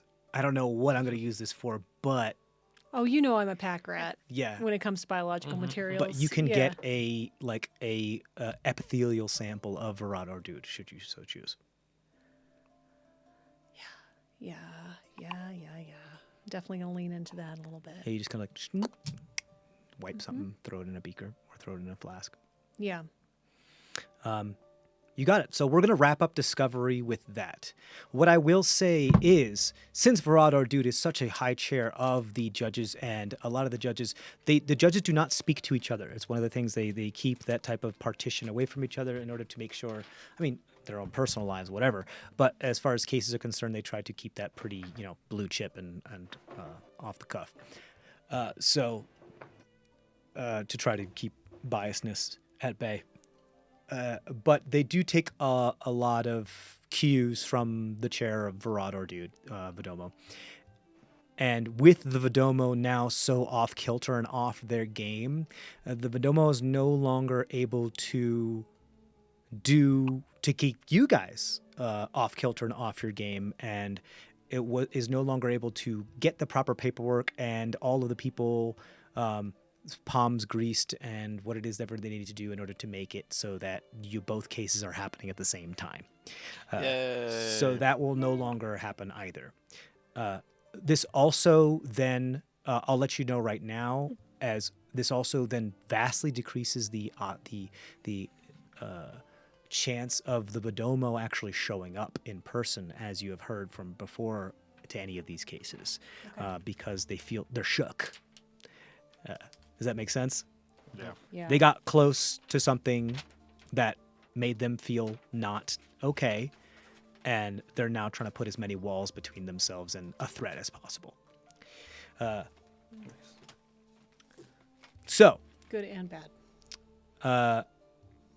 Olario comes to you after a night's well rest, some pondering on the new look of leather, and some very nice strawberry and waffles in the morning. You are able to meet up at some of the kind of like quarters that are given within like the court system with Olario Lano, and Olario Lano is like, I have a good news. We are able to proceed at our leisure, which means that whichever court case that we wish to address first will be of our choice. Oh, that's perfect. This means that they might be on their heels, yes? Maybe. They are caught off balance with perhaps a legal flourish. You may thank Olario Alenio for this. Do you I mean, I would think that at least with the one case, if we do the military first, we might be able to cite it in the civil case. What do you think, Ilario? I mean, you are the expert here, of course, but I know of all the stuff on paper. In practice, I have yet to do so. well, this is where we practice, you know. It just seems like an awfully big case to practice on. I would say whichever case you believe you have a greater chance of winning is probably the one that we should do first, and that way that will help, if you do win, make the other one easier. So military, probably, right? Yeah, I think so. Just because, like, clearly the military was involved with that. Those people were involved with that. We should probably. I mean, that's what makes sense to me. With the Nakano scoop. What do you think? That's what I had in mind too. Okay. Military, yes. Okay, so we're going to move forward with the military trial first. So I'm going to move my stuff down and make sure I have the military trial information here. Shouldn't we do our scheming? Your Need schemies. well, first, so yes, we're going to talk about that. So I need everybody to roll an insight check. You have an option here. Should you decide to involve people like Hurt, because technically Hurt is part of the Baker's Dozen. I'm going to say Captain Avery would be more of a witness rather than a party to this. Mm-hmm. You can involve Hurt. However, Hurt is a loose cannon, Yeah. and I will be controlling Hurt. Hurt will also be able to roll insight and possibly game you more scheme tokens. Most likely, if I'm gonna give you this, you're probably better off if you decide to involve Hurt, allowing her to do things like out of court things, and that's about it. Just because having her in a place of court is probably not the best idea. Sorry. However, Yeah, let's not. she's also a loose cannon in the fact of you don't know how those out of court things are going to go either. She's a risky option, but if it's there, if you choose to take it. Again, if she falls to 0, then there's the recess and there's the thing. It's done. Still counts the same.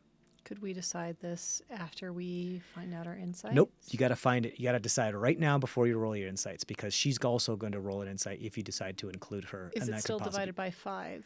Yes. It's Okay. not. The 5 has nothing to do with the amount of. It just is just the DC in increments of 5. Okay. Could I use Tides of Chaos, and if I did, would I get it back before the case? For your insight roll here, Yeah.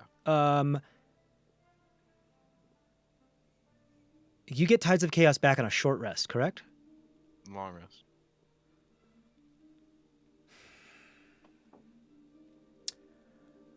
I'm gonna say no. I'm gonna say you can use it, but you will not get it back. No. But it does. But it could possibly mean an extra scheme, which is huge in the long run. Yes. So it's up to you. Are you involving Hurt or not? Well, the reason why I'm offering this because I didn't want to disclude her from because she is technically part of the Baker's Dozen, but this is not her bailiwick. But it's high risk, but you could pay off. Who knows? Would she also be under this defamation lawsuit? Or Hurt is technically a minor. So if she were to, I would, you know what, I'll give you this. If you want her to be included in this, she would have to then sign papers of emancipation and then be tried as an adult. So the worst that would happen to her if you don't want her involved would mean that she would be put into like social services. Yeah. And that type of thing. But if you lose and she's tried it as an adult because you involved her and she's emancipated, and She would suffer the same fate that she we would do. suffer the same fate as you, which could be far worse than social services. Isn't she like? Would social services do something about her? Because isn't she technically a monster? Like, Well, that's your decision to make. Are you involving her as someone who is culpable enough to be involved in a court case or not? I feel like I would want to like watch over, like be one of us outside of the court, make sure she doesn't do anything. Yeah.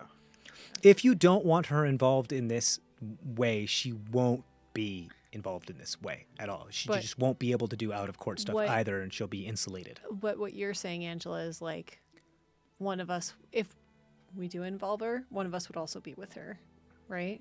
Right? Yeah. To Like keep if you want watch her to do and- out of court mhm. stuff, so Out that of she'd have a court chaperone. stuff, right? I absolutely love the idea that her is a loose kid. Also, anytime I roll for hurt for out of court stuff, I won't tell you what happens. I mean, it could be fun. I feel like it's a bad idea, but I feel like it could also be fun. There's that itch. I'm like, it could be Yeah. kind of fun. I mean, we are kind I of mean, we're here to have fun, right? Yeah. I think I like the idea of at least having one of us be with her, but she is still a good option for some of this shenanigans, right? So she won't be viable in flashbacks, obviously, because she's not. I mean, she's a barbarian goblin. I mean, you do what you want to do with her. If you want her to be part of your flashback, that's fine. If you want her to be part of your out of court stuff, that's fine. If you want her to be in court to be your bodyguard and then may fly off the handle if someone insults her cow daddy. I mean, Here's you why I don't. think no. Here's why I think no. We've learned that they're trying to countersue us as pirates, and Hurt's a pirate. She is. Let's be yeah. real. You know, like. She refuses to take off the hat. Yeah. Yeah. Okay.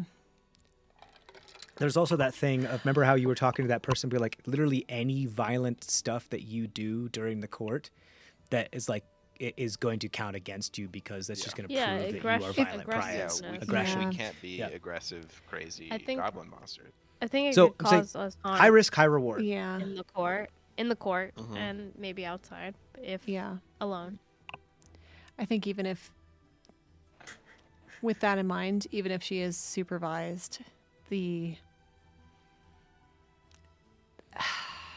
harm she could cause might, at the end of the day, still, and if she would be signing her own emancipation, right? So it would be, she would still technically be tried as an adult, and they were talking about hanging and murdering us. So, that's, Yeah. let's keep her as a minor. Executing. There's a difference. Oh, One's legal.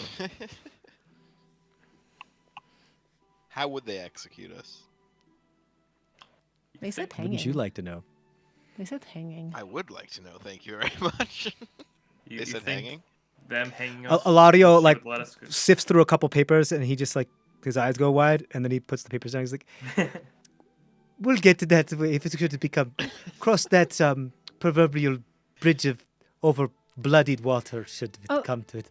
Oh, Mario, we have seen the in-between of the in-between. I don't think there's much that could scare us. Like, she is death. She actually is death. Like, I don't... Not afraid of death. What's the worst that can A happen? keel hauling. Okay. Yeah. Okay. As long as there's not like millions of hands, there should be fine. Yeah. Well, there'll be millions of barnacles shredding you as you are dragged across the keel of a ship that is underwater as you're slowly shredded alive. That's still better than millions of hands or millions of dicks. It's like prehensile dicks. Those are the specialty of like the... Anyway, so what's your decision? Are you involving Hart or are you insulating her? No. I vote no. We should. No. You think yes? No, I said no. We don't. Okay. I'm getting a Cam's bad like, feeling. yes. He's like, Cow Daddy says, Cam's yes, on my board. daughter will be in everything. Well, if we Yeah. die due to it, she's not gonna have a good reaction. So she's gonna eventually just go after everyone. Could we maybe... We are her could- family. On her terms, at least. Yeah. This is her term. If she Kill wants, Bill she's the one signing situation. for it. Could we at least make protections for her? Maybe she could go Basically- to your parents. We could maybe could we draft up some sort of like will of protection for her? Here's what I'm saying. This is minutes before the first court case happens. All the time of doing paperwork has passed. No, but like Like you are now like you make a very good point about it's her decision, not yours. But you're the ones in the courtroom right now, and she's not. and it's whether you we're her you now legal have to guardians. you have to make the decision for her right now of like as much as you would like to involve her and have her own decision, it's now become an issue of time. I mean, could we still? I understand that. Could we still say no and tell Orlario or the paralegal that works for him to draft up some paperwork of transfer of You of are the guardianship? paralegals that work for Alario. Let me make that very clear. That's why you're involved in this, and you are the character witnesses, and you guys are being countersued. You're his help. That's why you're so involved with the thing. He doesn't have Just- paralegals. Or like, look, I think as quartermaster, I feel like we have some funds to hire a random ass lawyer who can then like draft up something to make sure that she could go into, like, she could go to your parents, for example, Tammy. Like, they're not far. They're, something like that. Like, the guardianship Yeah. could pass to her should.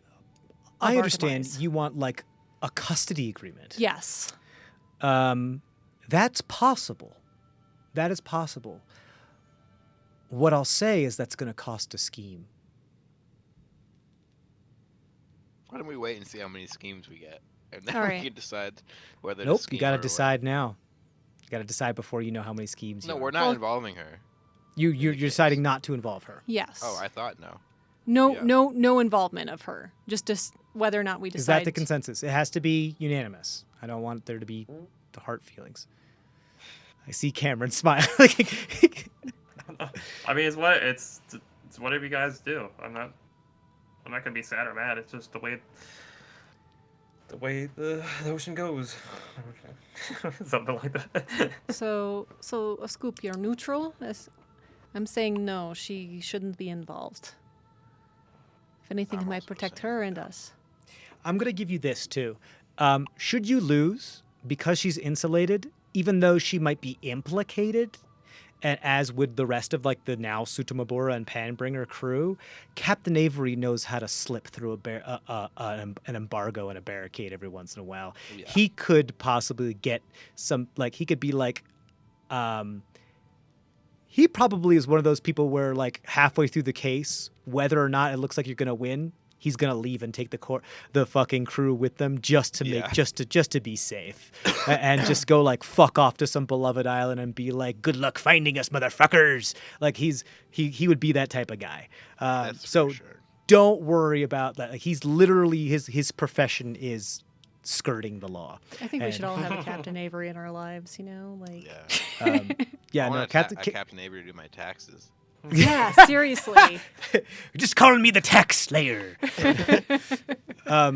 So Captain Avery is definitely one of those people where like Captain Avery and Hurt have also had this like new dynamic where she's kind of like the parrot on Captain Avery's shoulder, but she's also the captain. So like they're two-part. They started finishing each other's sentences and shit. And they have this weird kind of dynamic where she kind of like crawls up on him and is like, yeah. So they've kind of become pretty close. So you don't have to worry about Hurt's well-being unless you decide to involve her. Okay. So I need a decision. Oh my god. I listen. She's been willing to die this entire time.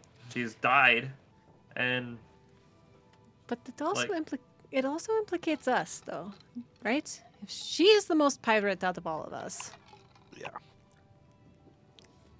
if she does I anything feel like that's she even lowers our chances. yeah, I'm not disagreeing. I'm just This is a disagree. well, it's just how I feel. I know, it's all right. I'm not, that's like, fine. You can feel that guys way. Disagreed. It's fine. I don't want I'm there not- to be like I don't want this to be. We have to move this forward. Can we please Yes, come to go. a unanimous? Yes. Okay. So that's- the that- majority I'm- voted to not include her. Okay, so yes, the you majority guys, wins. a There you go. scoop sheds a tear, and so like my baby's all grown up. I know she can deal with this, but I do want to make sure that she's safe, and eventually acquiesces. But still, granted, a scoop. I will give you. You can talk to me after the game. I'm going to give you a special scheme option that you can do off the table. After the game, we can talk. It's cow dowdy schemes. The cow daddy scheme. Okay, so we're gonna have everybody now roll their insight checks. Everybody, I'm gonna have everybody. You can use any of your abilities that you so like if you want to boost this number. Things like that would give you advantage on certain things would be able to give you advantage on these things. This would just be a regular kind of ability check. You can use whatever it is you like, but whatever it is you use is part of your long rest.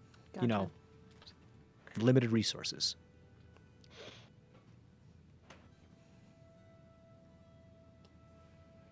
All right, let's go around. Anybody doing anything, adding anything? What's happening?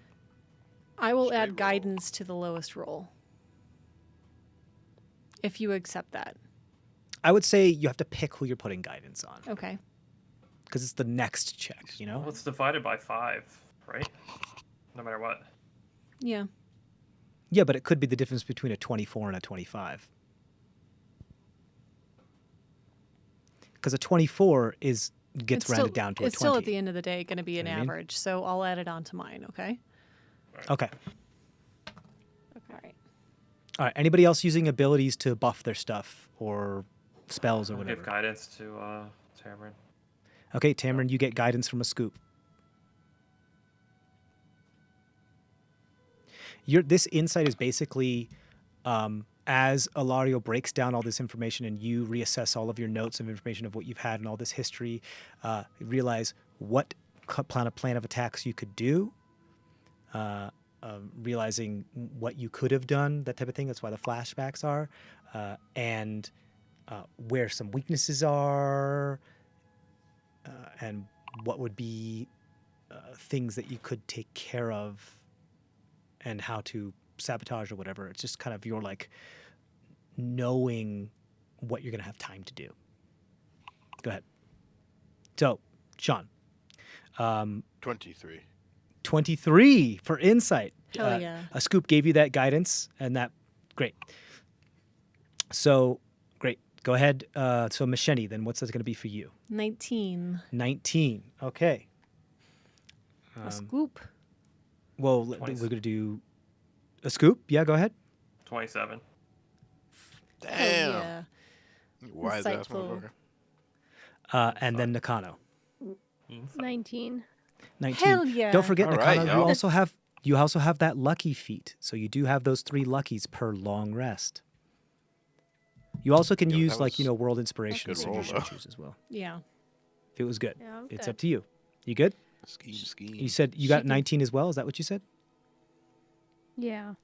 Okay. I'm staying with it. Yeah. I Okay, think- that brings you to a total of 88. 88 schemes, y'all. Divided by 5 would be 17. You have 17 schemes. Oh, round Round it it down. up, though, right? Round it down or round Rounded it down. up? So you have Oh. 17 Round schemes. down, yeah.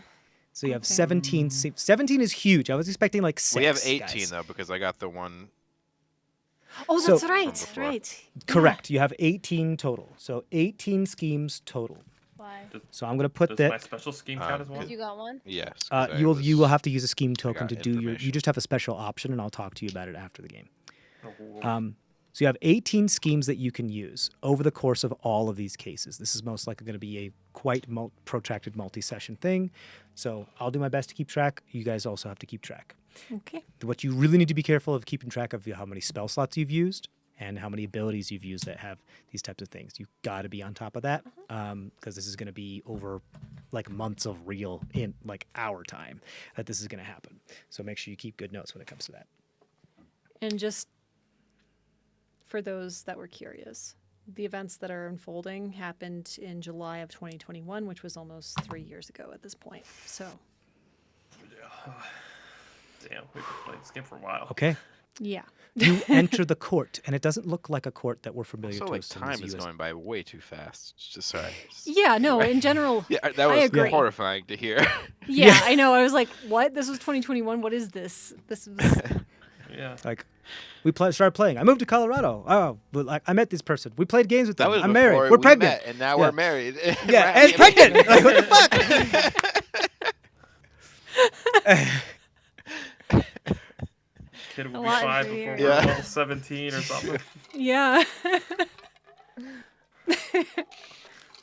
At this rate, the baby's going to be playing the new character, the new like, I know, player right? character. Look, I roll for insight. I want to attack with my mama's scythe. Has proficiency in it already, you know. They call me the Death Privateer.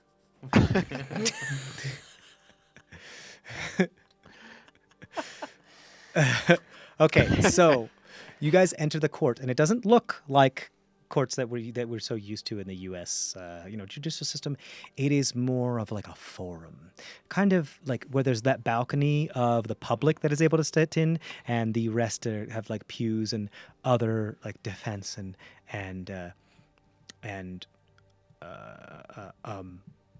the oppositions of defense and prosecution are on opposite sides of a circle, like what almost looks like an arena, and in the center, a very oubliette type of style, is where the judge is on like a circle desk, so they can be like looking at everybody in a 360 degree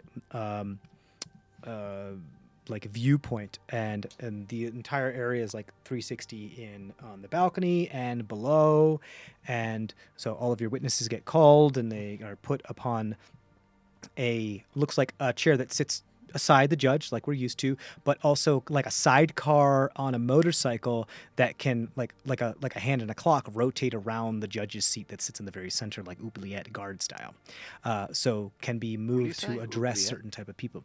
Oubliette is a type of prison, I believe it was of French or origin, where it is a tall cylinder that is hollow, where on the perimeter of the cylinder facing inward are all of the jail cells, and in the center of this hollow cylinder is this tall tower that goes all the way up, where one guard can sit in this tower and see 360 degree and watch all of the cells. Because the cells are open, right? It's well, sometimes facing the. But okay. yeah, but the bars are facing the center thing. If you Google oubliette, you'll be able to see what it is. Like the Batman prison.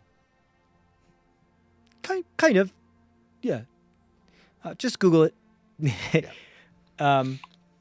And so it's of that effect. And there's still people that are off in the perimeter, up in the balcony. But you enter, and you see one of the first things you see are the judge and the defense attorney, Bellario Bengado. Make sure I get his name right, Bellario Barada Bengano. This individual is. As I'd said, has elven lineage, and does look like a high elf of sort, but also appears to have some like forest elf lineage with them as well. Their ears and their hair is like Dapper Dan, like pasted back. They have the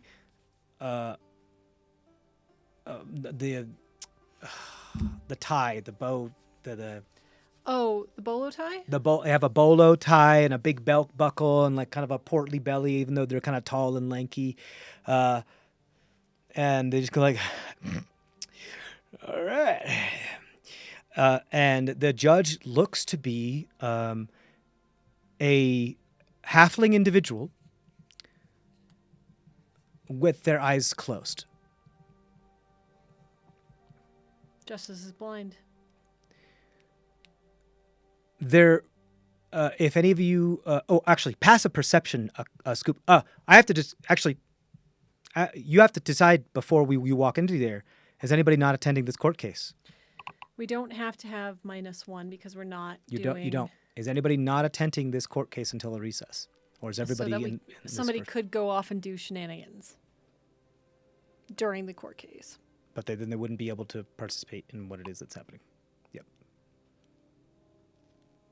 You got to decide right now. I'm here.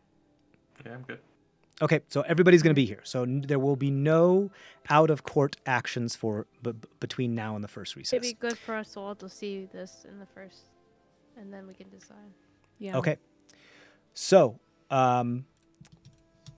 a scoop then, as your passive perception, you notice that the eyes of this judge aren't closed because they're willing them to be closed. They're closed because they do not have oracular organs. Like ocular organs. They don't have eyeballs. Yeah. They're not oracular either. They can't They're see not the oracular. future. They don't have ocular organs. They don't have eyeballs. No melange. So they are blind for all intents and purposes. This also means that anything that would affect them as far as like charming that requires sight, anything that would require sight would not affect them whatsoever. That also means any arguments that require sight would be entirely dependent on the jury, and the judge would not be able to, although the judge is compelled to follow the jury's recommendation of like, guilty, not guilty, argument valid or not valid, is not required to, because the judge does whatever the judge wants to. So the judge won't have visual confirmation of anything. Quick question. What's up? If we did something where it was a tactile feel type thing, totally okay? You'll find out. Okay. I drew So Bill Jara. I mean, that's... Yep. Bill Jara, Bellario Barada Bellario. Bengano. Big guy. I feel like every time you say it, it's different. It's Bellario Barada Bengano. Bellario, Bengata, No, Bellario, Bellario. Chef Boyardee. Chef Boyardee or Triple B is what I'm... Bellario. Bellario Barada Bengado. He's Barada. Like the cheese. Barada is his middle name. He's cheesy. Like the cheese burrata.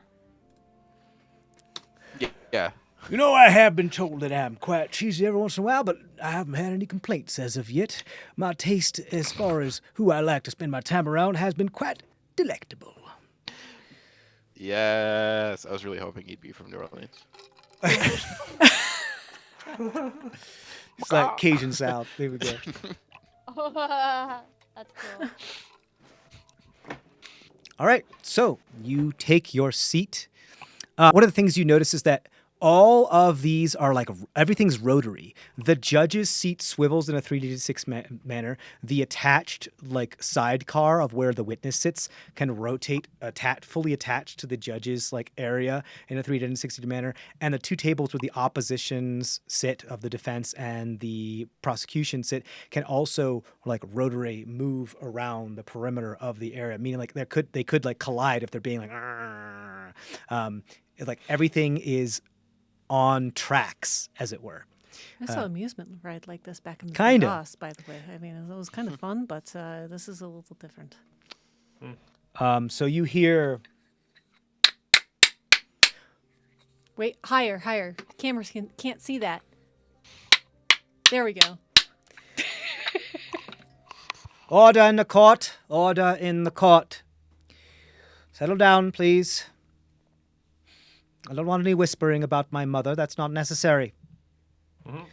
Their senses appear to be heightened as far as their sense of hearing. So as far as whispering and doing things that are hidden are going to be very, very difficult with this judge, because they can hear and feel things a lot better than they can because they're deprived of their sense of sight.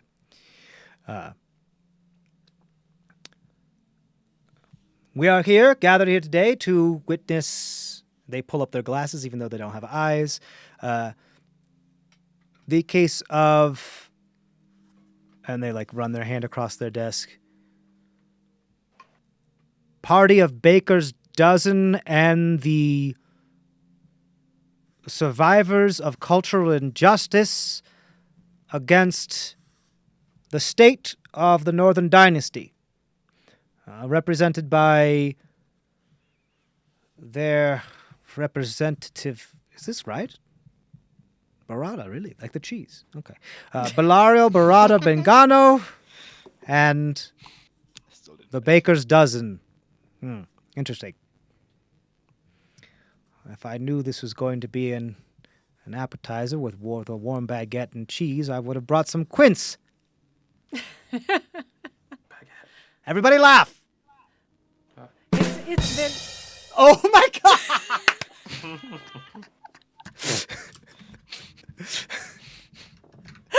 Shut the fuck up. That was perfect. Tamron casts prestidigitation and does like Or thaumaturgy for... yeah, or thaumaturgy. I do whatever. that, by the way. It happens for real in the game. Amazing.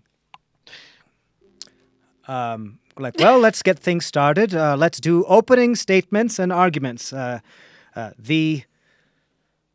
prosecution, who has brought this case to us first, has the floor. Please. Your Honor, ladies and gentlemen of the jury, I would just like to open this case with a story, if I may. It's the story of how we came across this case, and although we are just honestly witnesses to this and less involved, I believe the story will speak for itself.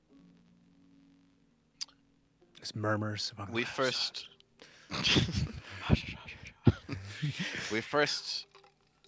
came across the Stormbringer through two pitiful shipwrecked souls.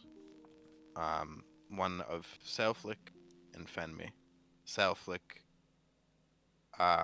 who cannot speak, said only one thing as an imitation of what she heard aboard that ship before that ship met its demise, along with all those aboard.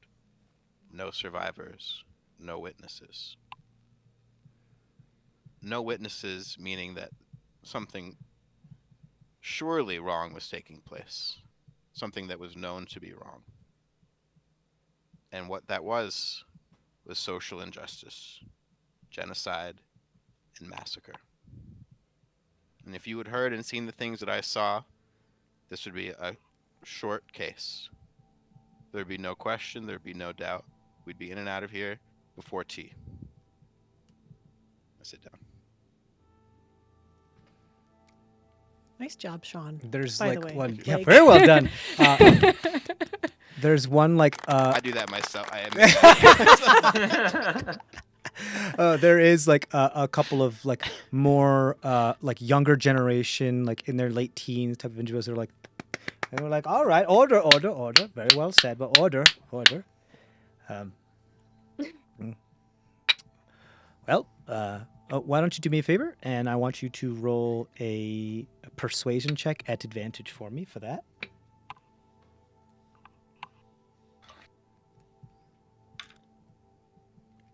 And don't tell me what it is, just quite yet.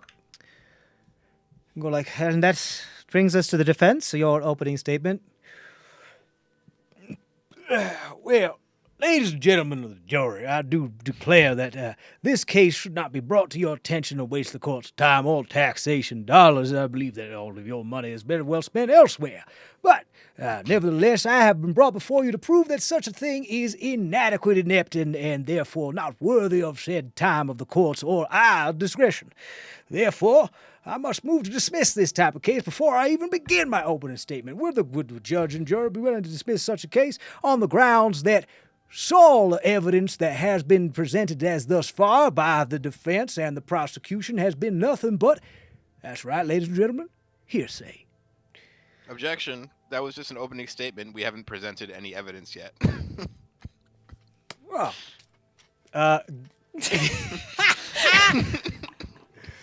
well, if I look at my records here correctly, during discovery, you had to present some types of evidence in order to be accepted by the court in order to be presented. Is that not correct, or is that wrong, good sir? My nice, scaly blue azure friend. I whispered to Ilario. I don't know what's happening. Help me. No, it was right. Most of the evidence that we are willing to put has been accepted into discovery. He does know what we are about to, do as evidence. Yes, unless we decide to do new evidence, which we can. It's no big deal. It's just in order for them to be properly prepared for cross-examination, they need to know what type of evidence we had. Which is, but we have evidence. Why is he saying we don't have evidence? he's saying that we do have evidence. It's just that it's all hearsay. But we Oh, have but that's not actual true. physical copies of, Yeah. of the It doesn't matter whether it's true or not. He's saying that it is. Okay, well, That's what the case he's trying to push right now. He's trying to get us dismissed before we even have the case. say we have hard Okay. evidence. You can do it. You can do it. Nudge you. You say objection. Do you give any backing of your evidence of I your already objection? said that we just haven't presented our case yet. That's all. Well, as opposition counsel is for sure aware of how these court proceedings work, presenting your case could only be accepted if the case should be accepted. And I am trying to make a motion to dismiss said case on lack of evidence only now found itself promiscuously in the basis of a swamp of hearsay. Was this case Objection. not presented to a grand jury? Sorry. Yeah, no, objection. I do think that you all are here and reputable members of the jury, that we do have hard evidence. It's not just people's testimony, which, of course, is absolutely normal, refutable cause of a seed of doubt, if you will. So we do have hard proof. And I think that we had submitted that to for your inspection beforehand as well. Is there any physical proof that you submitted in evidence? The log. The The log. log. Okay. The that's ship's log. The ship's log, which documented Captain Imada's Yukari's descent, or Yeah, and also Fruth Lavude's contract.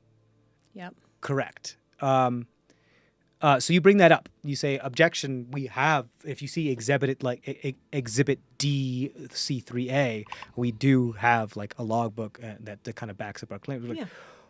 well, I believe if I may venture as guess as so, like if these people are so accused of what they are, of privateers and pirates, one of their many skills could be, of which we well know, forging of documents. That's hearsay. But you say objection, and the judge says sustained. Go like, I withdraw the comment, but you can't withdraw. But the jury heard it, and so I go like, well, that is just this humble opinion of this one defense attorney that believes that this should be dismissed on grounds of there not being any grounds. But it is entirely up to you, my fine and most definitely unbiased moral and good moral judgment standing judge. And I do think that if there are things that could possibly be wrong with the documents, there are magical I would means compel the to- opposition to not interrupt my opening statement further. Thank you very much. You have the floor. My apologies. Yeah. So, of that, that is my movement, should you so choose to accept it. Can you tell me what your persuasion check was now? 26. 26. Hell yeah. Okay. Go Tammy. So Go, this could Tammy. be it, by the way. If he can beat a 26, he has a plus 10 to persuasion. If he can beat a 26, it's over. The case gets dismissed.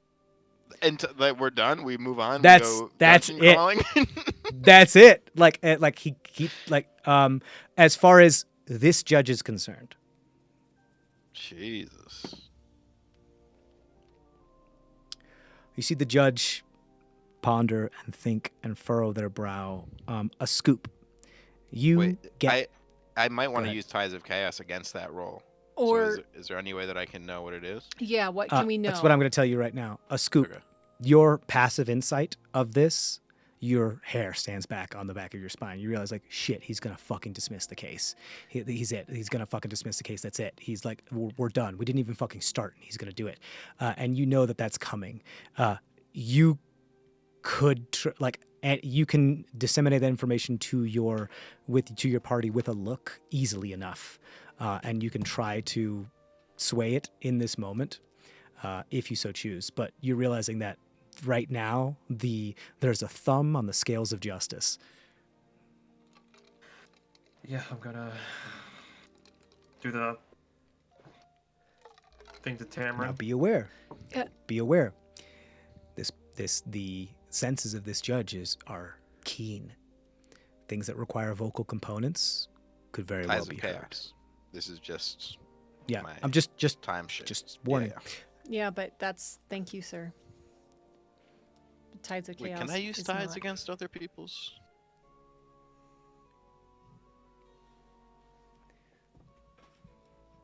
Let's fix this real quick because this is a bit too.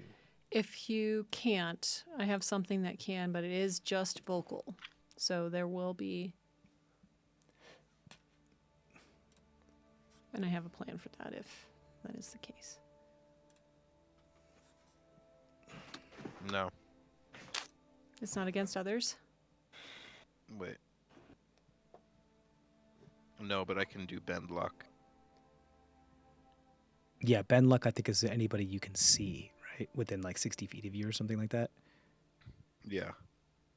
So I can spend 2 sorcery points to roll a d4 and apply the number as a penalty to the creature's roll. Nice. All right, you want to know what he rolled? Yeah. Yeah. Okay, so he needed a 16. Mm-hmm. He rolled an 18. Okay, come on. So you need to get a 3 or higher for you to pull it back down. Oh, man. If you can't, I have something that can happen, but it's not. You can do it. You can do it. You can do it. 50-50 chance. You got it. Thank you. Yes. Yes. Give him the good juju. It's a 2. Fuck. But you should really listen to the evidence that we actually have prepared. Another D4 minus to that, meaning that it automatically succeeds. Does it have a vocal component? It does, and that's what I said as the vocal component. Okay, cool. I'll say roll a deception Yeah, check okay. to make it look like you're not casting a spell. So What I will say is that because that was so well crafted, I'll give you advantage on the deception check. Because you did a really good job trying to like keep it Nice. Because I mean, part of the thing. I'm Yeah. not telling a falsehood. It is It's really. it's the fact of whether you're casting magic to try to charm a judge or not. So There were 10s on both of my dice. So, deception turns it into a 10. 10. A 10.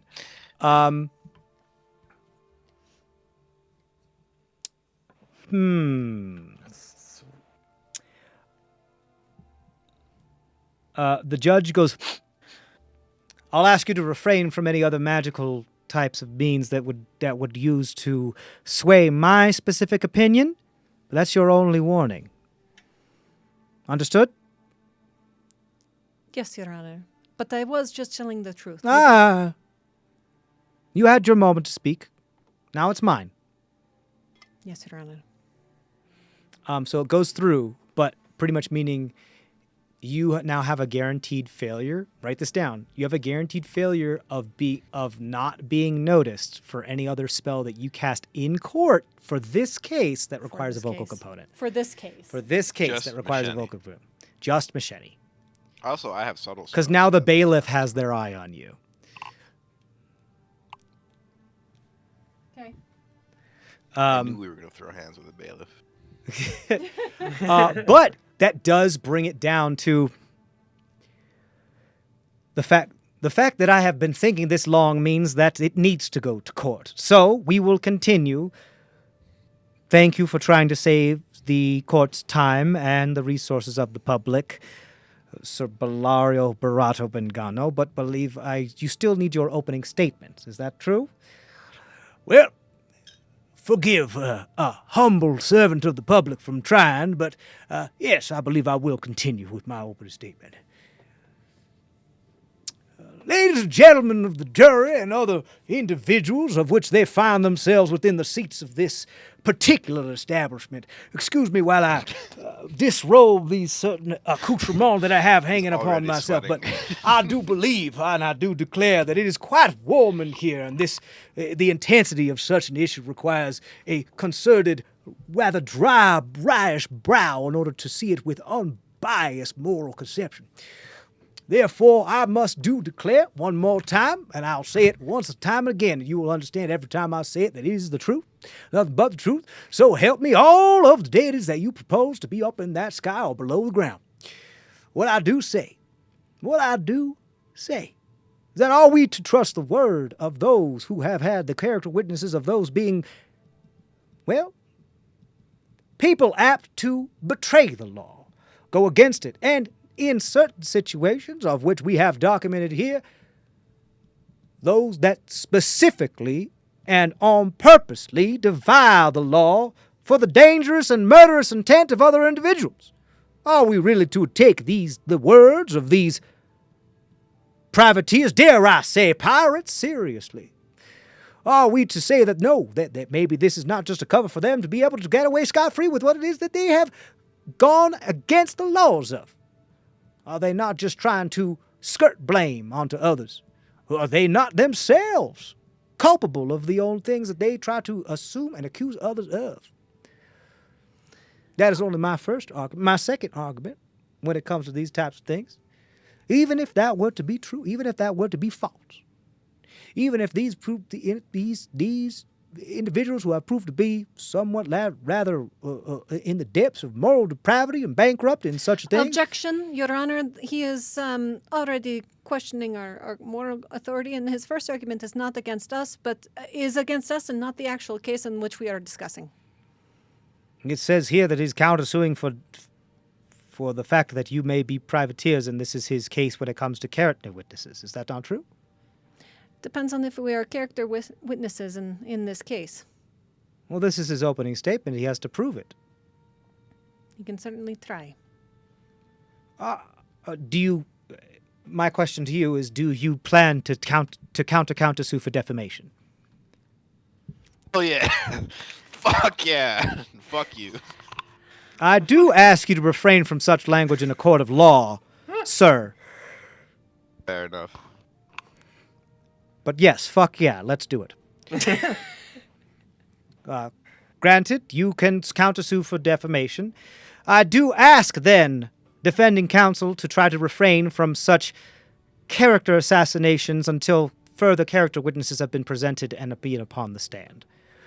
Fair enough, Judge. Allow me to please continue my opening statement if you do. Continue. I withdraw my previous statements of, as you said, character assassinating these individuals. But I don't believe I need any such defamation, as they call it, for I believe their own actions will speak for themselves.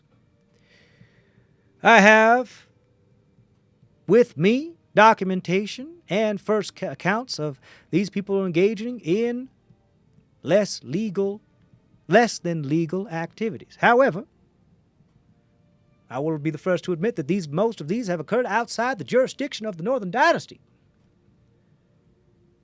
But it may give us an insight as to who these people really are, and the truth shall set these people free.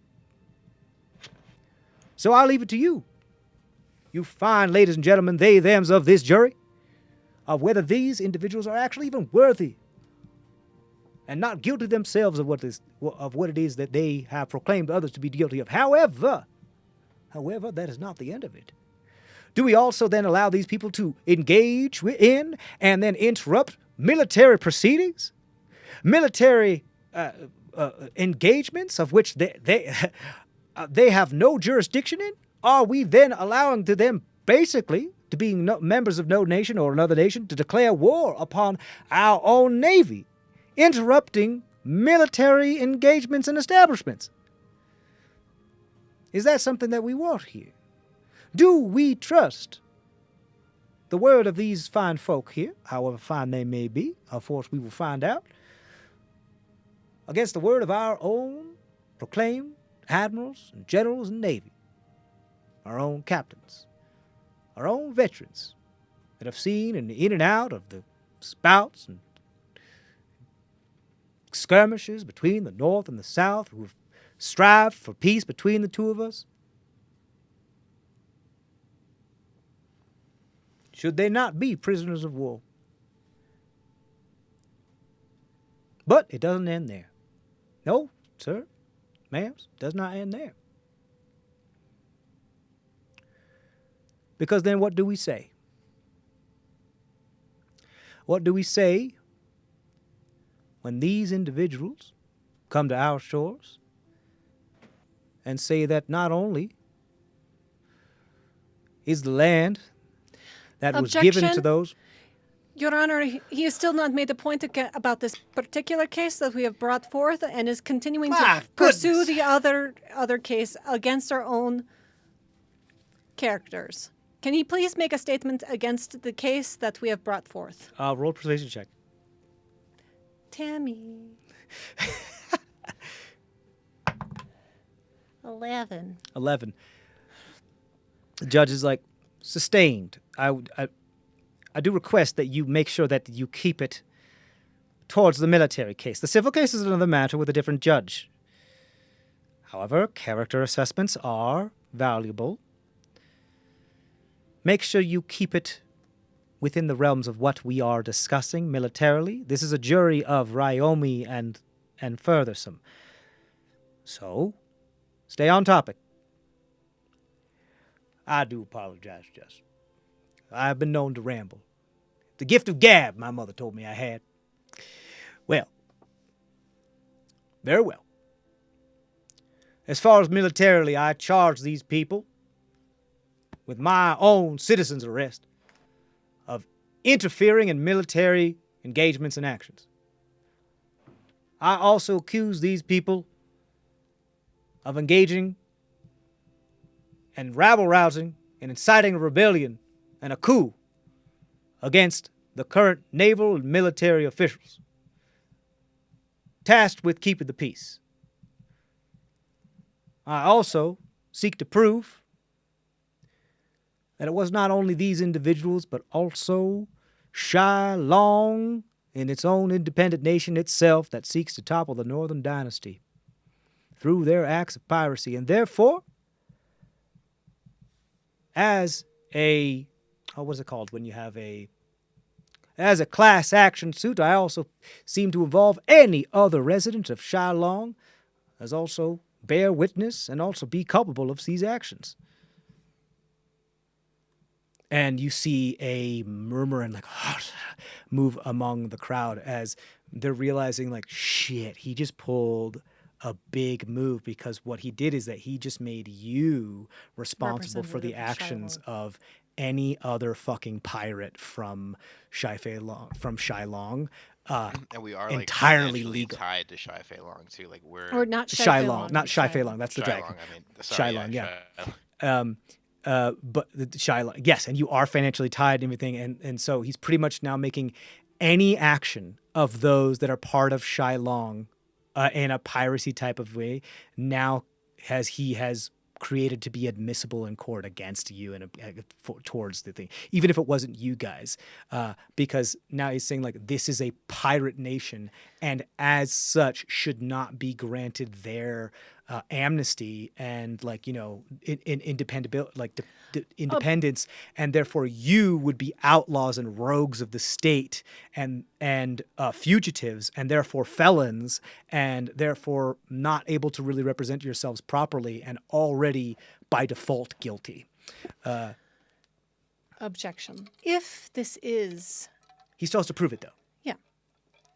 I do find it an interesting argument that you make, counsel, but I do find that, if you will, independent contractors of that nation might be, as you say, independent.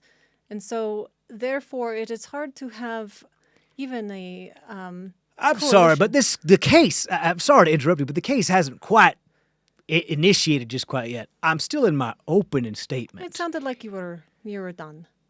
I believe that's up to the judge now, isn't it?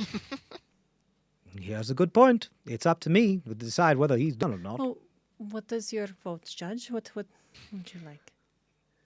Is there anything further that you'd like to hear from either of the parties? I believe what he's done is made a movement to make this somewhat of a class action.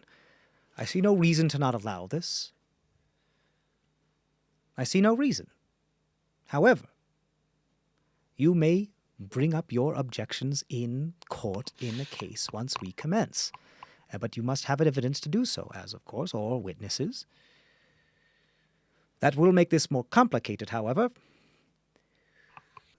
I am well aware, Judge, that this will make this more complicated, and I apologize, but it was my intent to not waste this court's time with such a protracted event. However, I do have now at my disposal a wealth of information. And to your point, I will, even though as a charitable motion and as a courtesy, I will answer your question. And my question, with a question, do you have such documentation of Shai-Long being an official independent state and thereof have a governmental approval to accept such contracts? And do you have documentation of said such contracts in legal form preferably in triplicate, from each mercenary or privateer that has done a job for said nation? Do you have a charter of laws?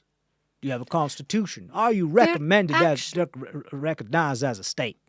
There actually is the beginning of those charter of laws. I do. The beginnings of these things. And remind me, does the laws of the Northern Dynasty apply to retroactive constitutional law? The judge shakes their head. I do not know. I personally do not know of where exactly this stands at this time. However, we do know as of 6 weeks ago. You do not know. Well, you hear it right from the horse's mouth, or should I say the dog's. 6 weeks. Well, Do not, sir. I you believe cannot, I still have the that floor. is a This is slur, my opening sir, statement. Against, sir, that is a Hey. slur Order, against order. That's enough. Excuse me. honor. I am of the Ma'itan, and he has just called me a dog. Please. I will ask the defense to refrain from such ignorant usage of lineage in my courtroom. Is that understood? Yes, I understand, Your Honor. Of course. Believe me, my hot-headed gifted gab got the better of me. I apologize. Thank you, Your Honor. On that note, it is behoove me to continually remind you for the third time to not interrupt opening statements. Sit down, counsel. I just sit down How and is this guy cross-armed. still in his opening statement? This is his job. This is what he's good at. We can make a counter-opening He's statement. he's doing it like within the law of like he's doing his argument within his opening statement and milking it to the point where he fully can't get interrupted and you can't really object to an opening statement, but already moving to sway the jury on is like this person is really fucking good at what they do. So he's like, well, I would say that the defense at the moment for this opening statement rests. However, if it would not for one more thing.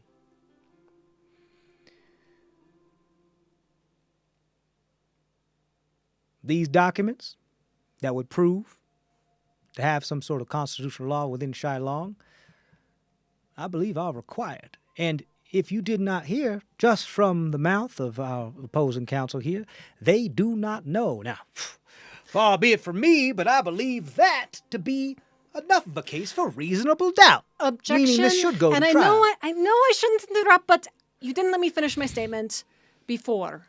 And so The then- judge, even though they don't have eyes, is staring daggers at you.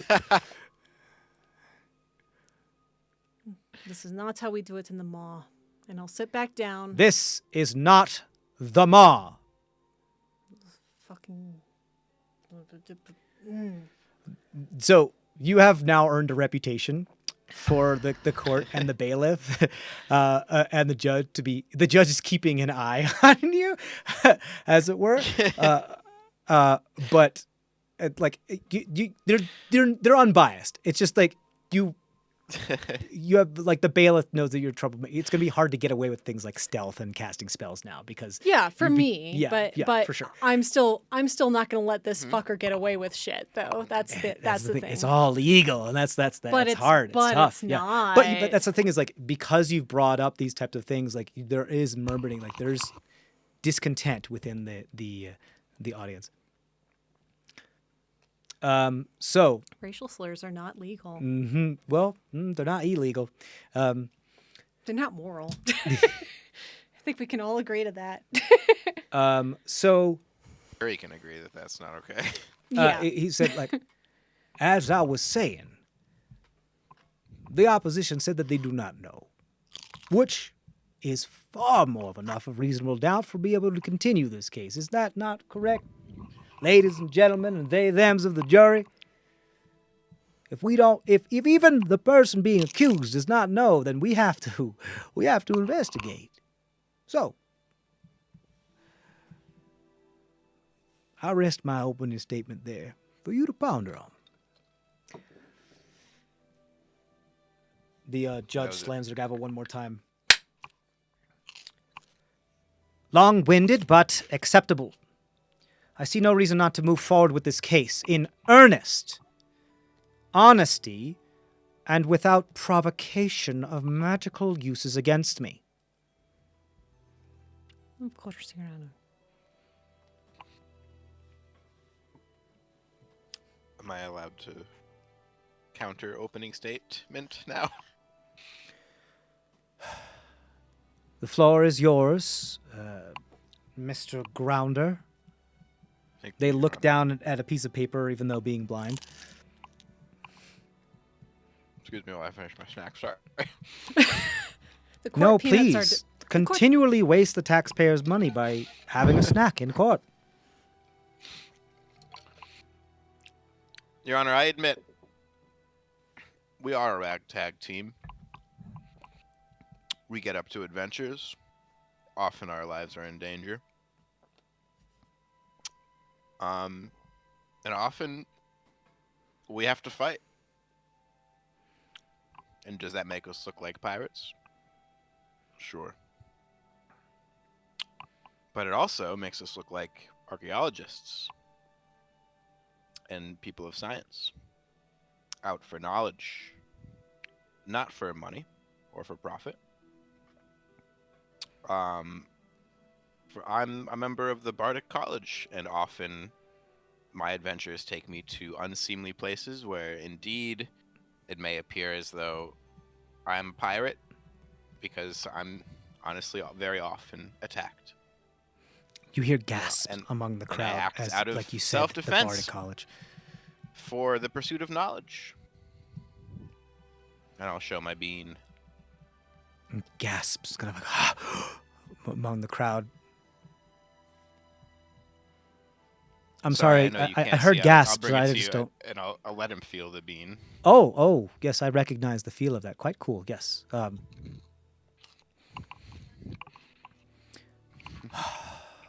This changes things.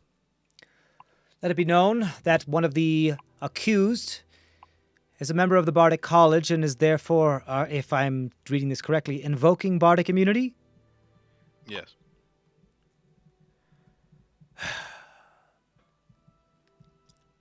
This is complicated, ladies and gentlemen, and those and other of those of you. I am not equipped to stand witness and stand in judgment of this case as it constitutes continental law. But no one is. There has not been a case that has been invoked in Bardic immunity of such high caliber that has not been dismissed out of court, to my knowledge, ever. In light of this,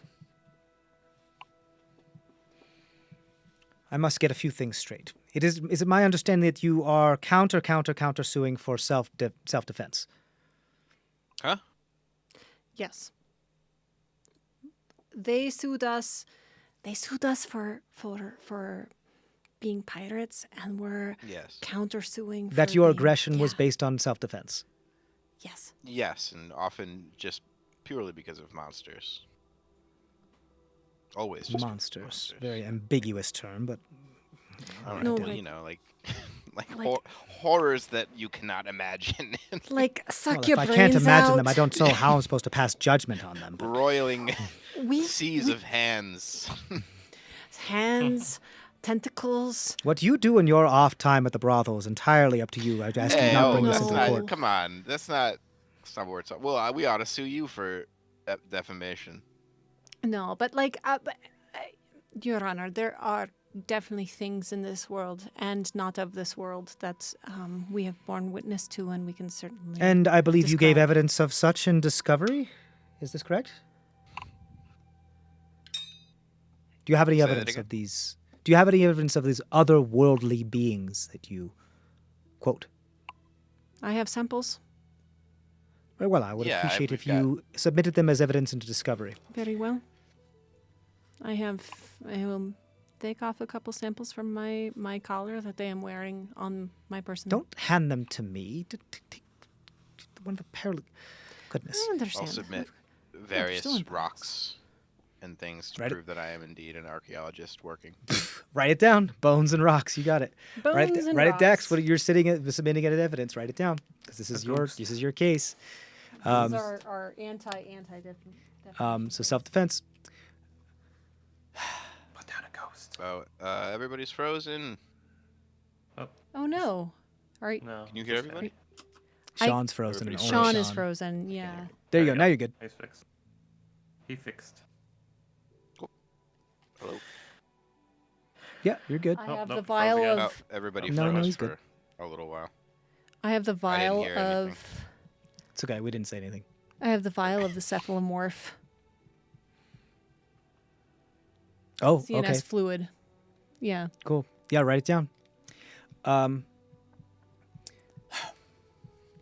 That's what I'll submit into evidence. I think that's enough for. Ooh, esophagus. I have to motion to bring us to a short recess then. At no consequence to either party, but I need to make sure that I have all the information when it comes to continental law as far as bardic immunity is concerned. You have an option here, Mr. Grounder. If you intend to include your party and your coterie under your umbrella of bardic immunity, that is going to be called into question to court, as that is not something that I believe even the college or the university themselves have the power to do. Your bardic immunity affects you, and you alone, as is agreed upon by continental law. Say so now, and you will be absolved of any wrongdoing, as was assumed to be done under the pretense of discovery for epic history and record keeping. You Anything that cannot be falls on tried me. with this. You cannot be tried for this ever again by any nation, and you may exit. However, it only affects you. It is then going to be up to my judgment and the judgment of perhaps other information that I may find if you intend to extend this protection to others, as there is no precedent for such. What say you? We act as a family. What we do together. Your- And so Please. I would not accept immunity on my own unless it were to extend to my family. Are your other party members also members of the university? No. Party. But indeed, they have helped with the research. Very well. As there is no precedent of this, I will give recess to research more and make sure I am fully educated in this, as will I give the jury moment to recess and educate themselves on more continental law, as this was not expected. However, by moving forward, Mr. Grounder, you also absolve yourself of individual immunity. Is that understood? Well, absolving themselves of immunity would only be something that a guilty person does. So you're saying you're guilty? Wait, no, sorry, the other way around. You get it. You So, understand. absolving. Despite so having a high not- charisma, I'm not great with words. So not absolving yourself of that is what the Not a- You're yeah, basically dismissing executive Yeah. privilege. I'm because he saying knows I don't need it. I don't need it. Very well. if it will. I would have you sign a document attesting to such. In your precedent of trying to extend this to the others, you absolve yourself of any other immunity. I would highly suggest that you get in contact with the university and make them aware of what it is that you are about to do, for I believe, if I'm not mistaken, that it may have far-reaching consequences for their own law-keeping and epic recording. As I believe it may be a first for them as well. I am, as a courtesy, giving you time to do as such. I am also providing both parties the opportunity to gather such information. I will make the Koenig Magus and Magus. What is it? Koenig Magus? I've been told it's Magus. The Koenig Magus of Magus order to be here within the next few hours to allow you to send messages magically to the university in order to gather more information during this research. The Koenig Magus will be available to both parties. Hear me, for I have spoken. Anything else before we recess? I would like to make Your Honor aware that I am also of a college, the Imogen College, and I know that it does have the same. I'm so sorry to inform you, but the Imogen College has been dissolved by the current state and government of the Maresian people has changed quite recently. And as such, the Imogen College has been dissolved and is no longer recognized internationally. I thank you, Your Honor, for telling me, but just so that I understand my actual abilities to treat patients, does that mean that anything is... I would recommend that you stop treating patients unless the Imogen is... The School of Imogen is reinstated and gives you explicit direction to do so. I do hope that you have not done any Imogen surgery or magic without their explicit saying that you could. And explicit permissions. But I suppose we'll find that out in Discovery. I'm sorry. One moment. I would just say... Did you say that she saved your lives many times? When was the time that the school dissolved, please, sir? What was the Recently. date? What was the date? If my credentials have been revoked, I would like to know the date of which they have been revoked. Masheni, I'm going to tell you this right now. Although you are a student of the Imogen College, publicly and officially are not allowed to engage in Imogen surgery in an official capacity outside of the law. You're not allowed to do that. You are not a doctor, and you don't have you're a doctor-ish, but you're not licensed. You're not a licensed person that is as an attaché or an ambassador allowed to work internationally. Most of the time, nobody gives a shit. But now you're in a court of law in which this stuff might be dredged up. You just now realize before you start saying that thing that what you did with Tamarin's mom was highly illegal because it was on Northern Dynasty soil. She gave her consent beforehand, though, right? It doesn't matter. But, okay, so... it doesn't matter. But now you know that that's possibly something that they could use against you. This Bingano is, like he said, is good at dredging up dirt on people. So, I would recommend, as the DM, I would recommend that you choose your next words very carefully. I mean, I had just asked when that had happened. That's all that I had said. That is one of the things that I will be able to provide to you during this recess as I gather more information. But it is my understanding that the Imogen College has been dissolved and disillusioned. Thank you, Your Honor. Any knowledge and news would be most appreciated so that I do not do anything. Of course. And if you would please then provide me with the documents of being able to practice outside the bounds of the mall, then that would alleviate much issues that we all have to deal with here. Of course, you're well aware that you don't have such. Yeah, because I was almost done. I was almost done. You were almost done.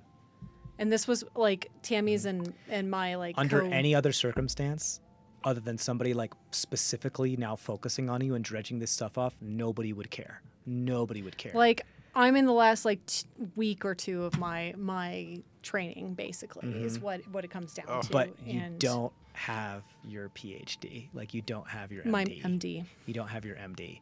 And therefore, everything that you practice, especially outside the law, is highly illegal. But again, nobody gives a fuck, except now you're in a court of law of which people are specifically pointing the finger at you. It's pretty much saying, well, this person did this one illegal thing, therefore all of their stuff is wrong. And technically they're right. I think no matter what, like Tammy, you would know that Machete wouldn't care if it was illegal. She would have still saved your mom. Of Yeah, course. Of Nobody would course. care. Yeah. But what that does now is that now you have a recess to be like, shit. Now we know something else that they might have that they might try to pull us on a civil case. Right. I didn't even know there were medical licenses in this world. The Northern Dynasty has certain laws that you guys are learning as you go, and because now you're being tried on Northern Dynasty soil, and what you did, if you did it literally anywhere else other than Northern Dynasty, but you did it in Long Deck, which is on Northern Dynasty soil, and that's a problem because now there's a good chance that I still feel like patient Bengano consent at probably the end of the knows. day still trumps a lot of things, though. you can right? absolutely put forward that case. Okay. There is a chance that you could win 'Cause- over the judge and saying like, well, the patient was dying and it was the consent and everything, and the judge could absolutely be like, I don't It's care what the rule is. This makes sense. But that's basically going to be orphan another drug argument. case or orphan Exactly. implant case of what we would do normally. And Exactly. Yeah. Exactly, that's what this is. But you now realize, like, now you're starting to get, you have all your arguments. Now you're starting to realize what Bengano's arguments are. Which and is just they're stupid because, like, devastating. it's stupid. It is A lot of character weak. assassinations. Yeah. Yes. But they're really good at that. That's what their bread and butter is. When at the end of the day, the people that are actually doing the terrible things are not getting tried. Welcome to bureaucracy. So, like, if that is all, I will call a recess at no expense of either party. You have access to the Koenig Magus very soon, and I will make sure that Yuri and I are educated on more international bardic law. They slam their gavel, and then they look to you. Mr. Grounder, please, if you would come forward and approach the bench. Yes. You need to sign this. If you're going to continue to be in these proceedings, you need to discount your immunity. I would. Well, I will do that, but I would rather, like you were saying, I would rather extend the immunity to my comrade. No, that's what I mean. I mean, this Is is that this is just specifically just for your individual immunity. Should you lose the case, you can no longer fall back on your individual immunity to avoid punishment. I understand. And if I didn't sign this, I would have to walk away and not be a part of these proceedings. Correct. Correct. Okay. Then I sign them. Okay. Without hesitation, signs them. Thank you. Recess. We are adjourned. So you guys get a free recess. You guys brought up some interesting things, meaning like you do get a short rest if you so choose. It does not expend any recesses. You also get access to the Koenig Magus to send messages, to talk to the university, or literally anybody you want if you can convince the Koenig Magus to do so.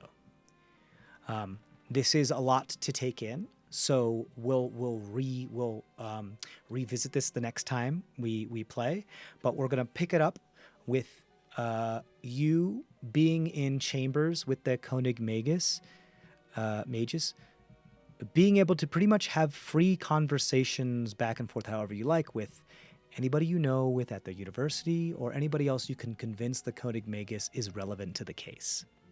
Does that make sense? Yes. Yep. The other thing then of that is going to be aware that Bengano will also have such privileges as well. Okay. He's always had those privileges, I'm sure. You also now, this is the third member of the cabinet that is now being associated with these cases. That's a lot. That is 3 out of 4 of the members of the cabinet of the Northern Dynasty. And this is just the military case, which we feel, which I don't know, like comparatively. It's because the Koenig Magus is the only spellcaster that a judge, especially a high judge, can order to engage in certain spellcraft for the sake of a case. And therefore, although it may be overkill, it's the only one that they can officially order to do so. And since they don't have any other really public responsibilities, official responsibilities, they have to come. Or treason.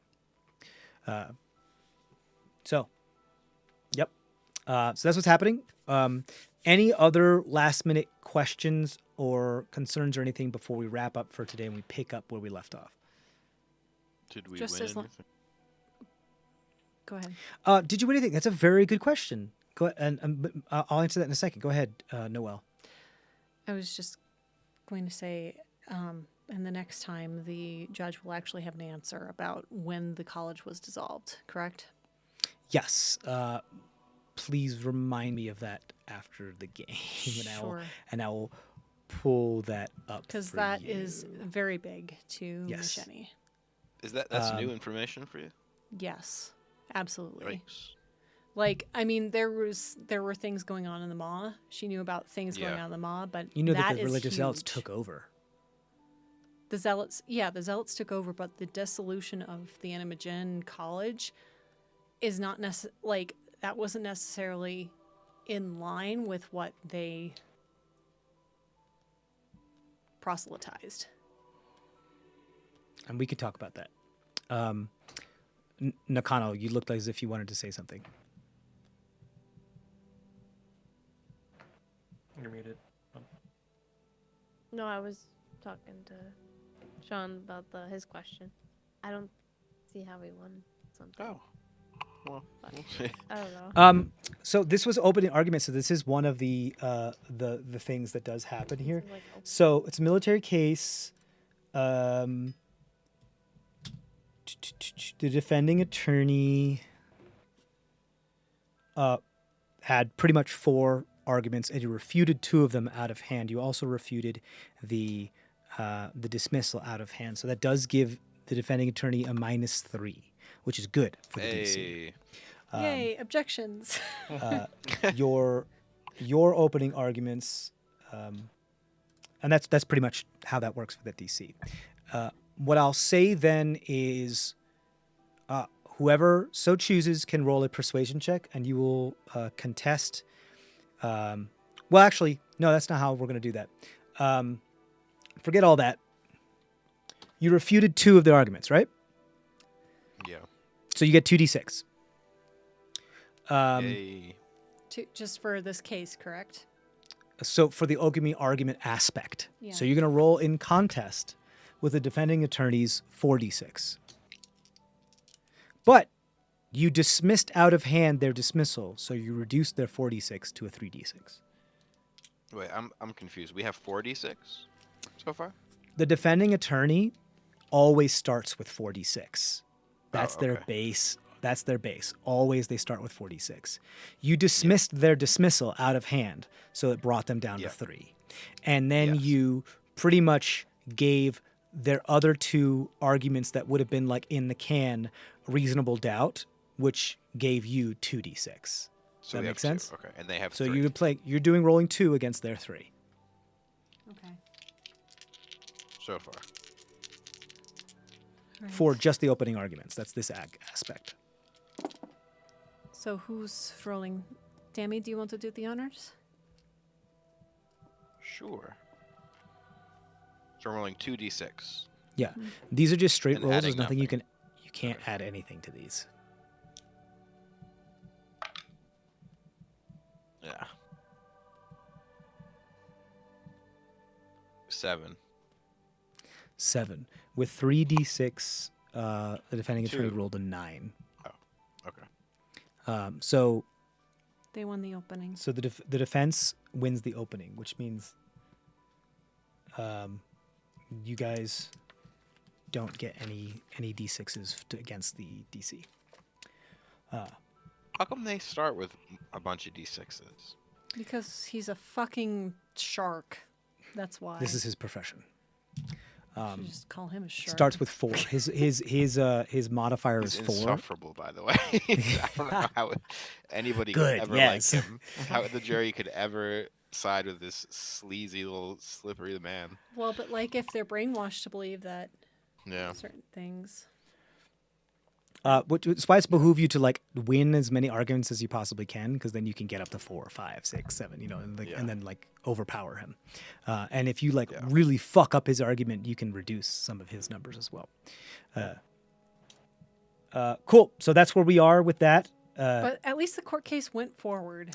What I will say Yeah. is because of the dismissal, you changed a bit of the biasness of the judge because of some of the stuff. So rather than the judge having a modifier of 2 against your DC, you lowered it by 1. So now for the entire court case, the DC has been lowered by 1. Yay. He likes So us. the judge is less crooked, as it were.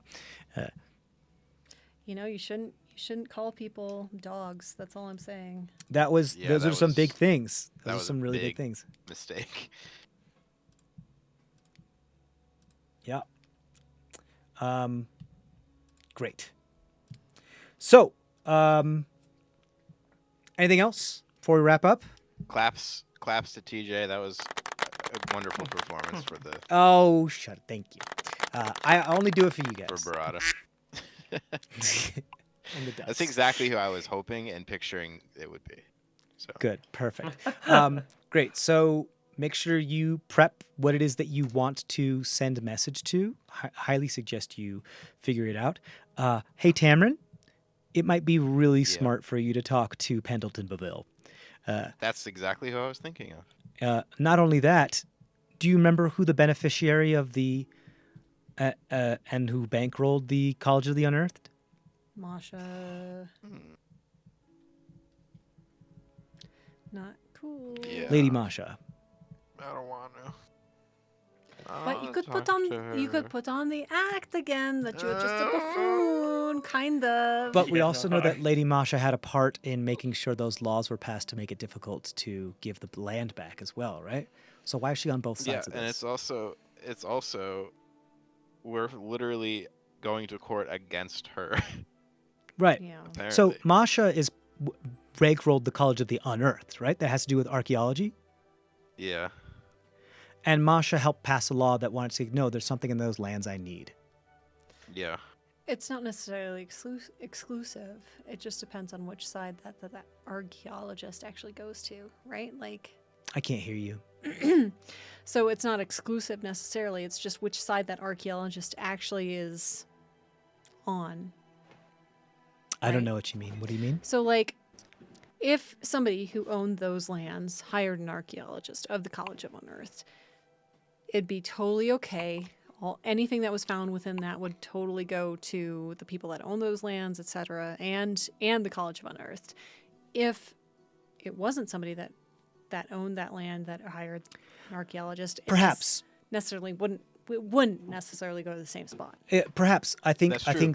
the thing that is going to be, I think the clincher there is that should it become, if the ancestral lands were to be returned, they would end up becoming protected and under a different law other than the Northern Dynasty. They'd be under like Tananawi law, Right. you know? But we have And to therefore they would be protected like national parks and doing stuff like gathering whatever stuff they might need from those lands would be stupid hard, if not illegal. But we have to establish the Tananawi as a sovereign nation That's first. true.